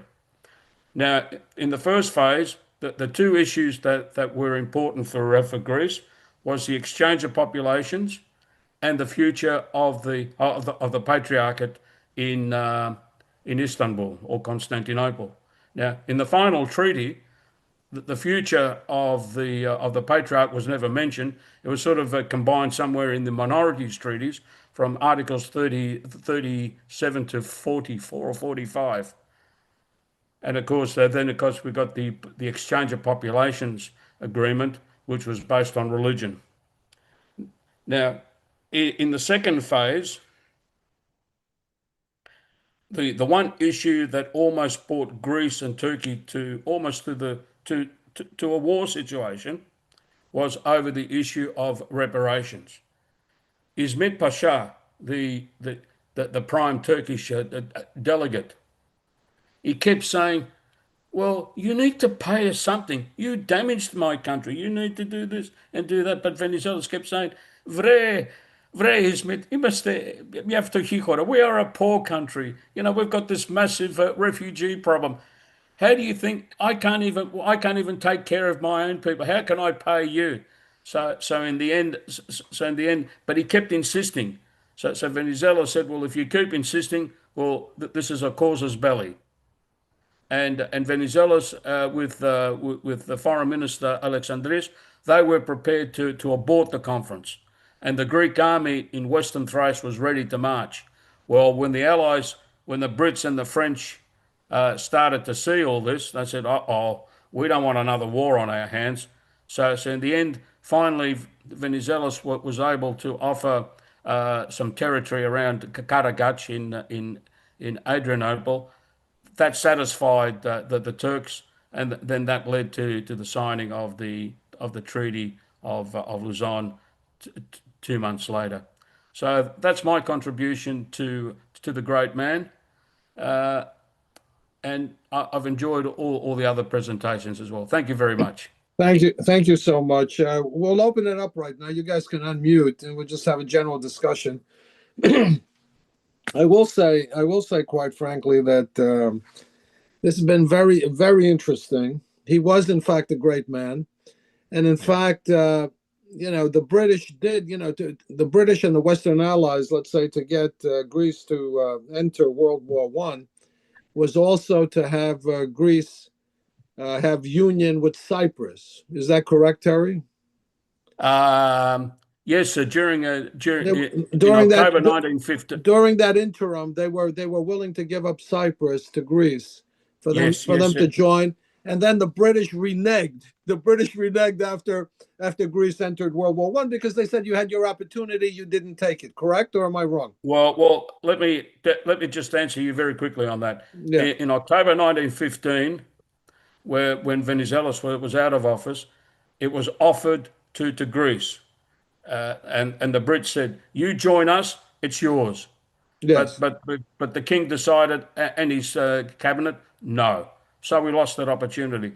Even during, if my memory serves me correctly, in Paris in 1919, Venizelos hoped that Britain would give it out of the goodness of its heart. But as you said correctly, it reneged, and so it remained a British crown colony. Exactly. So here we are with the the Cyprus issue into modern times. Does anyone want to talk before we open up the discussion? Does anyone want to talk? Because Venizelos has gotten a big knock with regards to the 1930 Greek-Turkish Friendship Treaty. Does anyone want to comment on that? If I can just say very briefly, I suppose if you look at it from my view, is that I think he was trying to become friends with in the neighborhood, because I think that the Turks were sort of worried about Bolshevism, and the Italians also too were quite busy in the Eastern Mediterranean as well at that time as well, if my memory serves me right. But that's an area that I need to do a lot more research about. But I thought it was a good gesture anyway. I could be wrong. Yeah, I think we should research that, because there's been a lot of negative talk, and it's not correct. I think in some ways he was trying to accomplish something that maybe the other side reneged on in certain regards. But regardless, he was trying to do something to end certain things that were taking place over decades. So we'll open it up. So anyone wants to ask any questions, have any comments, etc. Nico, your thought process with regards to this, because you are the president of the World Council of Cretans, and certainly this is the 90th anniversary, which is, I guess, March 18th. I guess is the date when he passed. Correct? And what are your thoughts on Venizelos? Because Venizelos is definitely the most influential politician, geopolitically, nationally, etc., in modern Hellas, and as Peter said earlier, probably the only one who comes even close is Yannis Kapodistris. Nico. Yes, actually, if I could have add one person to Peter's, two great statement, Kapodistris and Venizelos, three people made Greece, to the size it is today. The first one was Kolokotronis, that kept Peloponnese, saved the independence war, twice from Peloponnese, and then, Kapodistris extended twice as much to the Arta-Volos, line, and then Venizelos, put it to what is today. But of course, for Venizelos, we can talk days. Obviously, yes, indeed, March 18 is the date, and the National Research Foundation is preparing the actual celebration will be in Chania, where his grave is today, on March 22nd, and I will be there. Actually, I'm in Greece right now, and that's why, and I apologize for the little delay. I had to join in. And the keynote speaker for this year will be the ambassador of France to Greece that night. So I'm gonna be there, of course. But if I want to say one thing that is important to me, I think, even with all this research, with all the things that, all the studies on Venizelos' work, I think we have a long way to go to see, a lot more from studying scientifically, I would say, the work and the doings of Venizelos and what effects it has. And surprisingly, a lot of people, they inspired to work with that because Venizelos, touch upon, angles and visions and ways, he explored ways that is relevant, in any era. And that is why it makes him, a very important person, because you can always learn from his work. And the more you study, the more you learn. Can I just add something there, Nico? Sure, please. Yeah, sure. For a start, I'd like to mention that we do have a Venizelos branch of it here in Melbourne, Australia. Absolutely. I'm sure and it's run, and the president is Professor Anastasios Stamis. I don't know if you know of him. Yes. Well, I at know the of moment- him. I know of him, and actually every year we have the two branches. We have an event at Venizelos Foundation in Crete, and this year the date is, for anyone is, by any chance in Greece and in Crete, it will be July 29th. Now, Professor Stamis is actually working on a book on Venizelos at this moment, and Yep, we've located the manuscript in the University of Crete on Yanaris on Venizelos as a visit to the United States, which Tasso will be evaluating.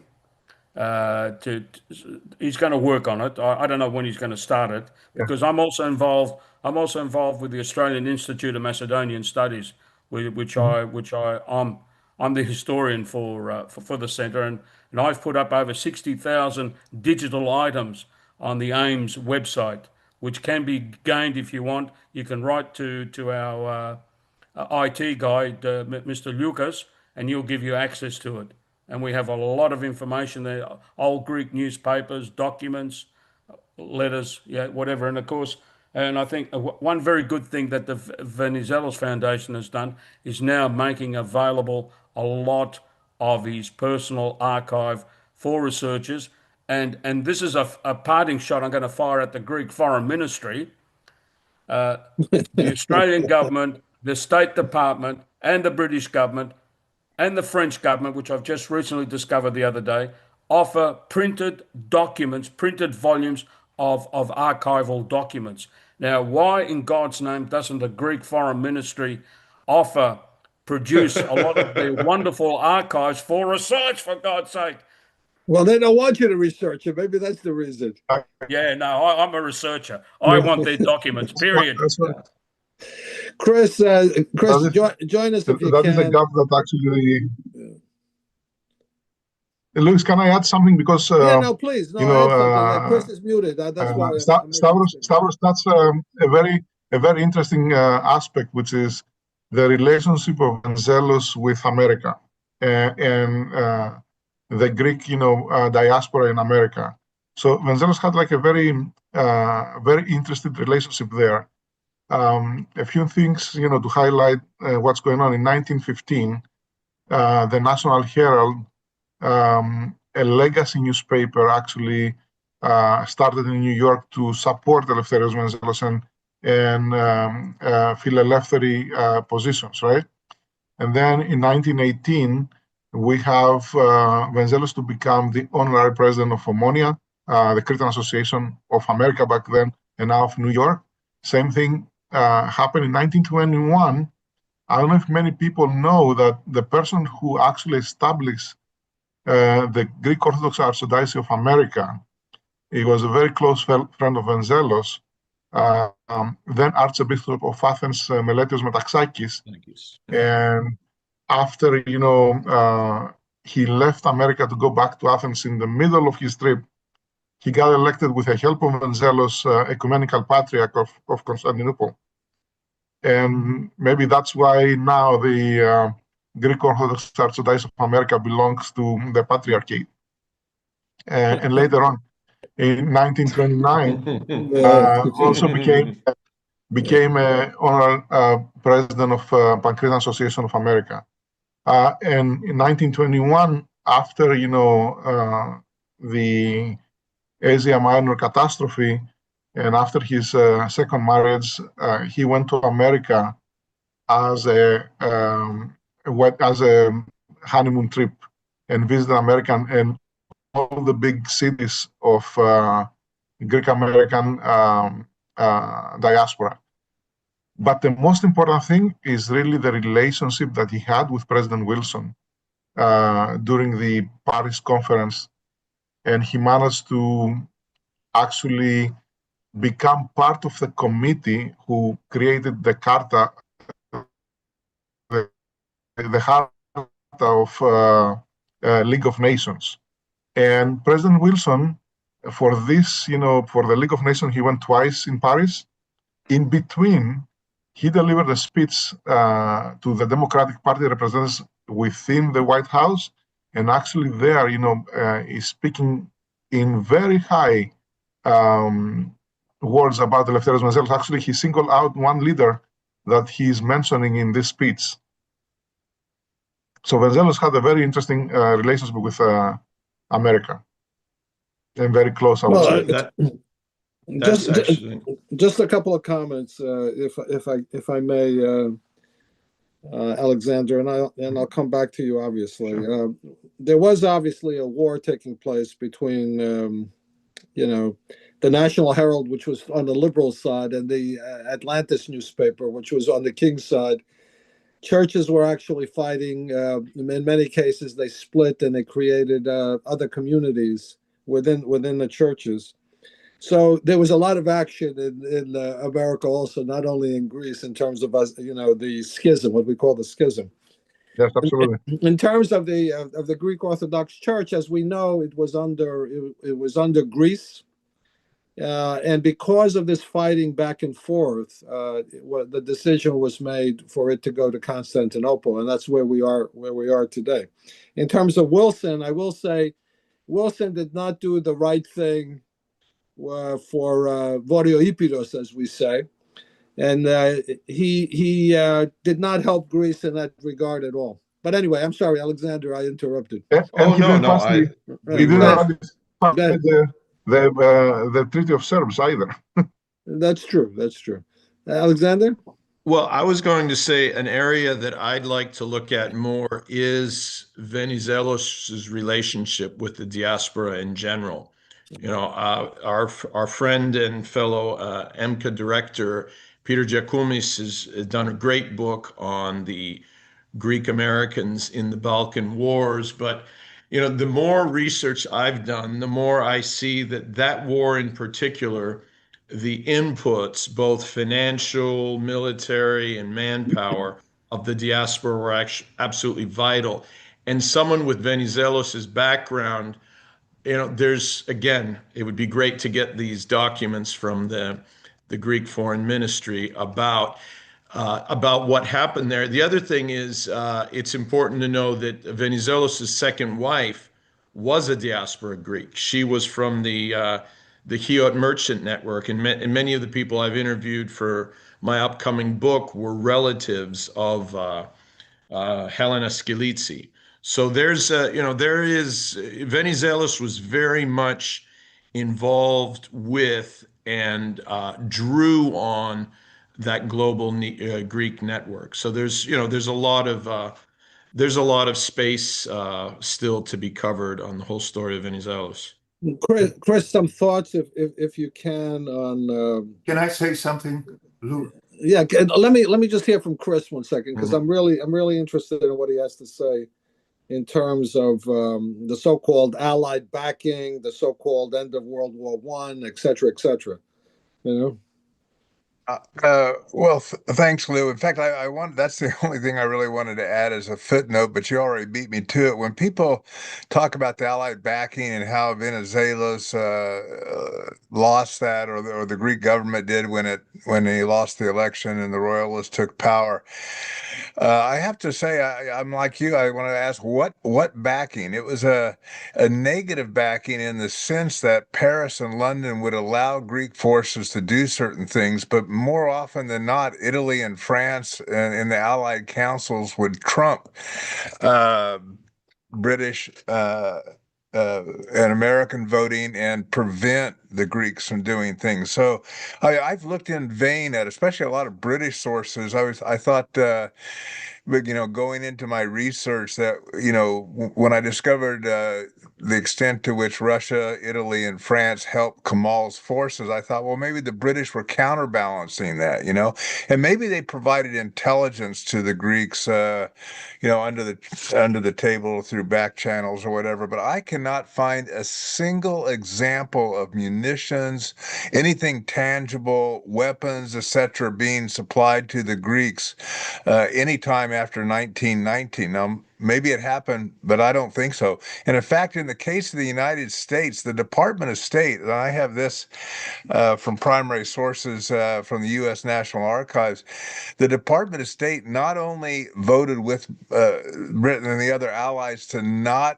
issue any more tranches of loans to Greece to help float its Asia Minor presence, they even discouraged American private bankers from giving any loans whatsoever to Greece. So it was a total blackout of support for Greece. I don't think there was any tangible material support for Greece from any of the allies. It's really, I think, scandalous in that regard. I want to make one other point. This subject came up from one of the other discussants about the very good point was, maybe it was by Peter, that when the royalists took power, even though they had campaigned on peace and demobilization, etc., of course they didn't do that. And you ask yourself, well, why would the Greek people not be upset by that? They thought, we have a change in government, the liberals are out, the conservatives, the royalists are in. We're gonna withdraw our forces, right? We're gonna demobilize finally. But that's not what happened. Well, what did the loyalists promise? Mm-hmm. What the loyalists promised tells you a lot about what was going on. They promised, in our biography here, I have it on another screen, Zito Konstantinos, Estin Poland, on to Constantinople. They were promising that our forces will be unleashed. We're not going to put up with these Allied restraints. we're going to unleash our forces and solve the problem ourselves. Well, of course, they, at that point, the Allied resistance became quite active to Greece doing that.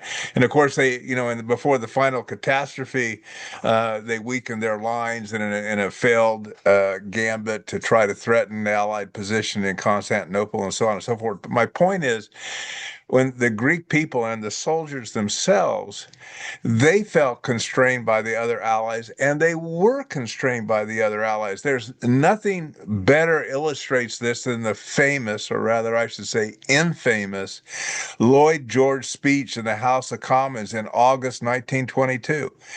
You have to go back and read that entire speech. It is absolutely, and in fact, it was so telling that the royalist government had it reprinted and distributed to all the Greek forces in Anatolia, because it was a big mea culpa. We could go, I'm somewhat surprised we didn't go this direction. Usually when you talk about these topics, people will go, well, what was France thinking? Or what was Italy thinking? Or what were the British trying to achieve? And so on and so forth. The British are a bit of an enigma, but it boiled down to what Stavrianidis told George Horton.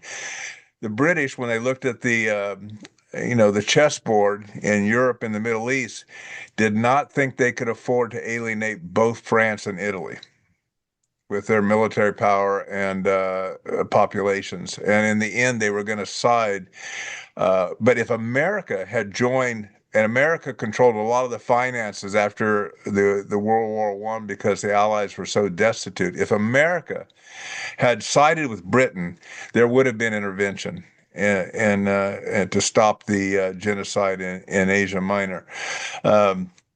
So anyway, you got to look at what these various parties thought they were doing. But the last thing I'll say about the British is, to me, it's very interesting because I did a lot of my work at National Defense University on this. They were split between the conservatives, led by Churchill, and Lloyd George, who was more supportive of Greece. If Lloyd George had his entire government, could have afforded to control his entire government, there might have been more support for Greece. But there wasn't, because it was he had a shared government with the conservatives. And that, in fact, is why the British military in the 1919 Smyrna landing, their admiral refused to go ashore with the Greek forces because the British military wanted nothing to do with Lloyd George's policy of supporting the Greek presence in Ionia. Anyway, interesting stuff, but my basic point is that the Greek populace was sick of Allied restraints on their forces, and the sense that Greek forces were being used to further French and British imperial ambitions. And it just goes to underscore the extent to which the Allies really did betray Greece and Asia Minor. They did. Peter, yes, a few things. I don't know what exactly I said in my presentation that was antithetical to historical data, but of course, if our topic today, where the Asian Minor catastrophe would be able to be more euphoric in my presentation and add some things that probably not too many people include in their presentation. A couple of years ago, we had the 100-year anniversary from the Asian Minor catastrophe, which is the second most tragic event after the fall of Constantinople. I think we can all agree to that, okay? Maybe 1204, okay, by the Crusades. The third most tragic. For a whole year, the Greek army, about 100,000, were camped outside, 50 miles outside of Ankara.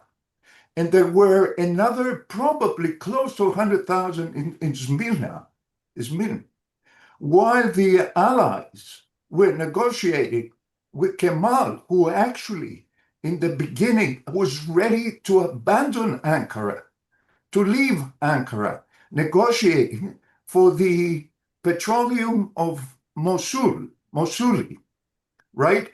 All these things, you don't have time, we should discuss, would include. So, I was gonna bring up the oil fields, by the way, but we were giving our focus on Venizelos, his personality, And you know, at the end of the day, yes, there is a hypothesis. What if he remained the prime minister? What if he was included in the negotiations, the further negotiations? Would the Allies abandon? But in history, we don't have what if. Yes, Yeah. I believe it would be better. I do truly believe that. But the thing that I think both sides, including the royalists and Venizelos, they can agree with, and I'm coming back to the anniversary. There were about 15 different historians, major historians, Greek historians, of course, that presented their thoughts about the Asia Minor catastrophe. I'm telling you, I listened to all of them. They differed in many ways, especially in the persona and the role of Venizelos. I listened to all of them. And I'm asking you to do the same if you put the time. Well, one thing that they all agreed, or most of it, that there was ethnikos dichasmos, national disunity that played a tremendous role in what happened. And then Venizelos comes after the disaster. You know, who is going to save Greece? But at this point, he accepted painful realities, negotiated as a loser, not as a winner, under terrible circumstances, and helped Greece move from imperial aspiration to national survival. And you know something? After 1922-23, Greece fell into a lethargic state. There's no more big idea, Magali, there. And regarding 1930, when you said before about that era of good relations between Greece and Turkey, it was the Midwar, Mesopolemos. It gave Greece the time to prepare for World War II, which actually was coming. And of course, that's another story. With these few words, I just want to add All right. to my thesis. We're gonna wrap it up because some of you are in Europe right now, and it's getting a little bit late there. So if we can, Nico, let's have some final thoughts. Your thoughts, Nico. Nico, it is always, you know, very interesting and pleasures to study Venizelos. You can always learn something out of his work and his thoughts, and especially his words, I would say. And I would like to finish that by inviting everyone on behalf of the National Research Foundation Eleftherios Venizelos, when you visit Crete, go and visit, you know, the museums, the 3 museums that the National Research Foundation operates at this point. You can definitely learn a lot more and see a lot more about Venizelos. Thank you so much, Nico. And thank you, Louis, for creating. It's our pleasure, and you know, we're waiting for you to come back, obviously, because we're getting ready for the Greek Independence Day parade. And we certainly would like to see you at the Stathakio, and maybe we can have another lecture there on Venizelos before. And I will be there, sure. Before the parade. Christopher, some final thoughts.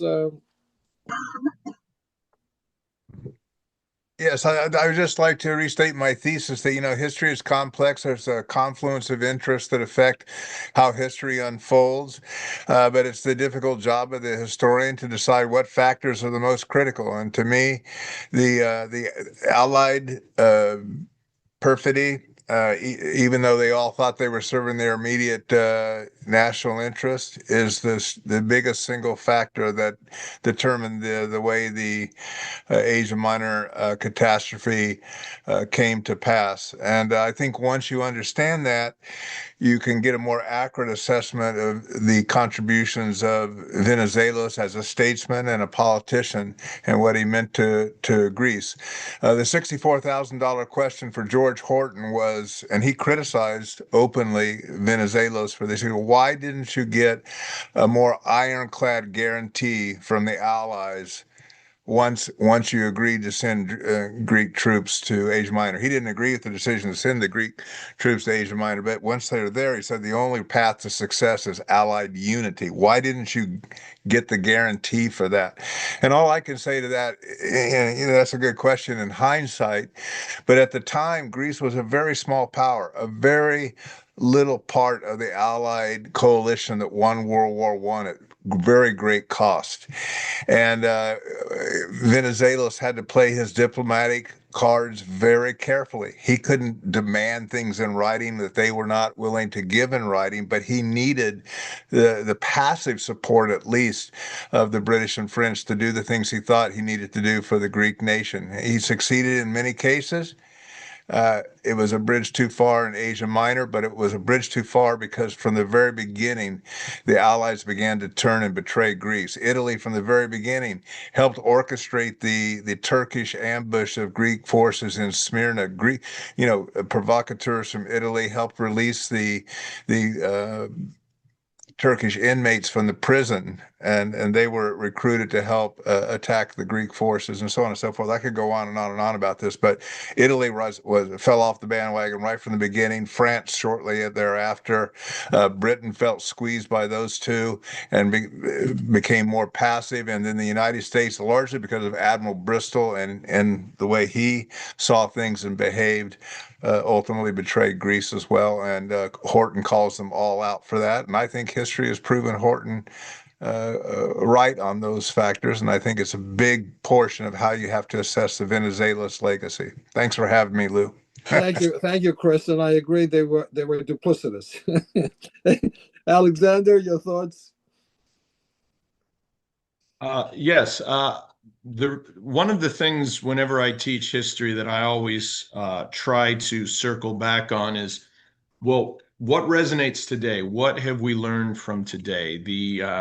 The area in question, the Balkans and the Eastern Mediterranean, remains a volatile region. A lot of the same enmities are there. You still have a question of a Greece with, relative power, financial difficulties, problems in the neighborhood, leadership issues, national divisions, diaspora assistance, but also what is the role of the diaspora? I see that, I hope history doesn't repeat or rhyme, but I think that some of the constants are there. Greece as a small power, how does Greece operate asymmetrically in a very, very difficult region? And I don't think currently there exists a persona like Venizelos. So, I look at history and I push it forward, and obviously that could be another panel, but, I don't have an answer there. There is no doubt that we haven't seen another Venizelos in a long, long time. Peter, your thoughts, your final thoughts for the first thing I want to say to Nico, the past 3 years, I've been going to Paleochora and stay for at least a week. And every time I go to Paleochora, which is in Nomochanion, I make it a point to stop at the cemetery and the museum of Venizelos to pay my respects. I've been doing this for 3 years.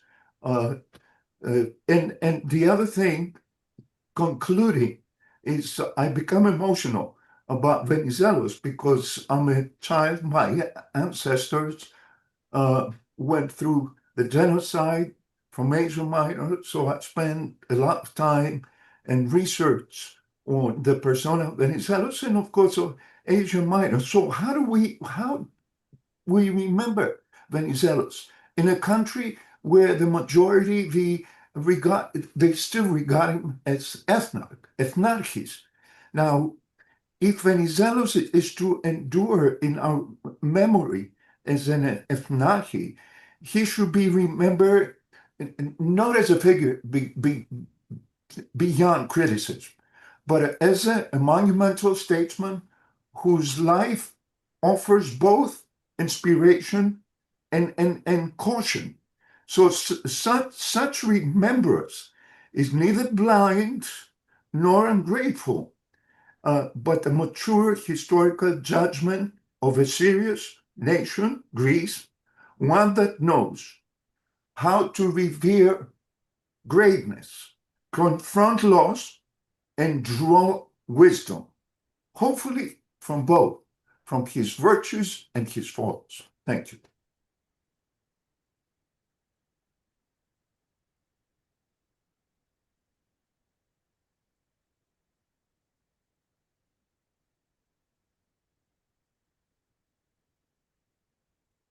Alexandre. Yeah, I don't know if I think we might have lost Look, he said that because he's on the island. So let's Stavros, do you mind putting in Firstly, I like to declare I've never been to Greece. And Okay. I write about it. Okay, so I write from a distance. Time for you to go. Yes. Yeah, I know. Everyone tells me that. My wife, who's not a Greek, has been there. Anyway, I'm just going to leave you with something very different from all the wonderful presentations that I've heard. I've got a cousin of mine, Australian born. He bought himself a house in Crete. And I said to him, Dimitri, have you gone to see the something of Eleftherios Venizelos? And he says, who the hell's he? Never heard of him. I said, you haven't heard of Venizelos? I said, go and visit. He did visit, and he says, thank you very much. I didn't know anything about. He must have been an amazing man. I said, Dimitri, he was, is, and still is a great man in our history, and one of the great. And really, in the first half of the 20th century, to me, he's as good as bloody Churchill or any other politician of that Yes, era he is. from the great powers. Yes, he is. Period. Well, and certainly he was viewed by his colleagues at the Paris Peace Conference as an intellectual giant. I mean, that's you had multiple accounts that said the same thing. You know, what you just mentioned, Stavro, about awareness of key figures in Greek history through the diaspora. And since I'm primarily focused on the diaspora, it really is incumbent upon us, to constantly retell these stories, to build awareness, to have a strong Phil-Hellenic network that can also, disseminate this story, within the wider populace. And, I've had conversations like that as well, telling people when going to Greece, you need to go to this place, this place, this place for these reasons. So we need to continue doing this. And certainly this is a great opportunity to take multiple perspectives on, a gigantic figure who, like all humans, had faults, but certainly the role that he played. And I also get emotional, Peter, when I think of my father as a child kissing the hand of the great Ethnarchis. So we share that. We share that. But the more awareness we build of these issues in Greek history, the more that we can continue our heritage. And also, what do we get from the past that tells us the present? And I think that's a key question. What have we learned? What are the roles of alliance? What are the roles of geography, of demography? I can say right away, Alexander, that interests, political interests, geopolitical interests change every day. And we see that today I mean, today, even sooner, faster, much faster than then. As I said before, the Greek army was outside of Ankara for almost a year. For Yes. almost a year. That's a sin. If you think about it, if you go deep into history. Why? Because the different countries were negotiating with Kemal. So they gave him plenty of time to recoup, to group, and then when they attacked, the front fell. So that's the first thing that comes in mind.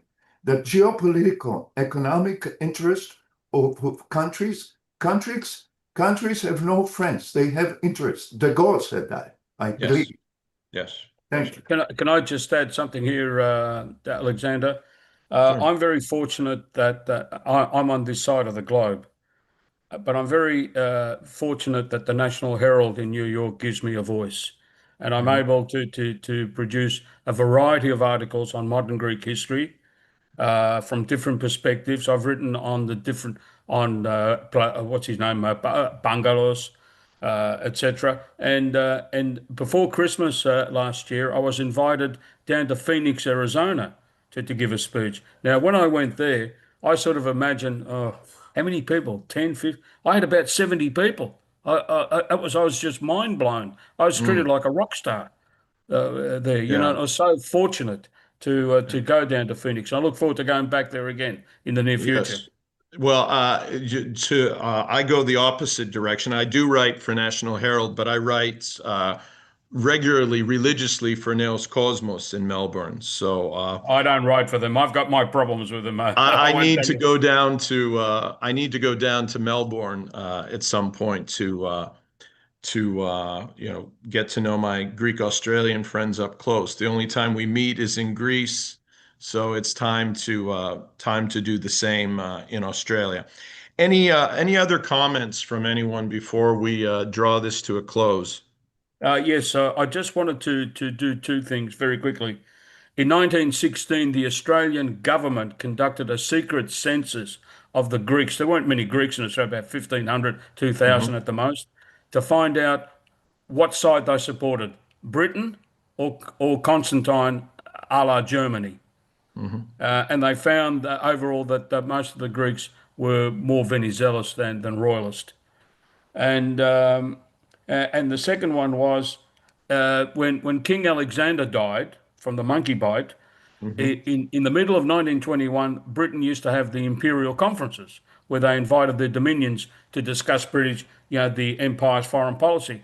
And the Australian Prime Minister, Billy Hughes, or William Morris Hughes as he was known, said, so much treasure has been expended over a monkey bite. That's how he described the death and the early Greek successors, in Asia Minor. He was not pro-Greek. He was pro-Turkish, because even to this day, Australia has very close relations with Turkey, because every year, next month is April 25th, there'll be the annual pilgrimage to Turkey. But I don't know now with the situation in the Middle East whether Australians will fly to Gallipoli to commemorate that day in the national calendar here.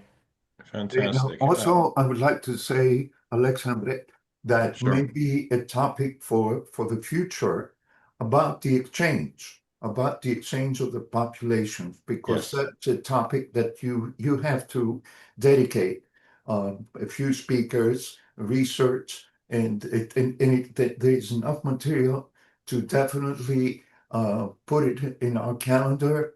And there we can also see again the role that he played during Yes. the negotiation. I mentioned before, I'm really sad the fact that we gave up Eastern Thrace, because we would have access to Constantinople, we would have access to the Straits of Marmara and all these places. The Black Sea. Yes. But there's reasons why he did that. We don't have the time to discuss it now, but it's a tremendous topic. Well, you've been on these enough times, Peter, to know that we end up, this is the germination of so many other topics. And, I do want to be conscious of everyone's time on a Sunday evening or on a Monday. that we need to draw this to a close. Unless anyone has any final thought, I think we'll bring it to a close. As always, it's enlightening to get these different views, both where our opinions coincide, but also where they differ. It's the marketplace of ideas that really creates awareness. So I'm grateful to everyone. I'm grateful that Lou has continued to bring people together with different ideas, but with the common goal of building awareness. So thank you all very much for your participation. Thank you. I look forward to seeing you all in the United States at some point in the future. How about Australia too? Yes. Yeah, well, you come. If I'm here, Stavros, you should go to Greece too. And Greece, yes. It's high time. Yeah. All right. Thank you, everyone. No worries.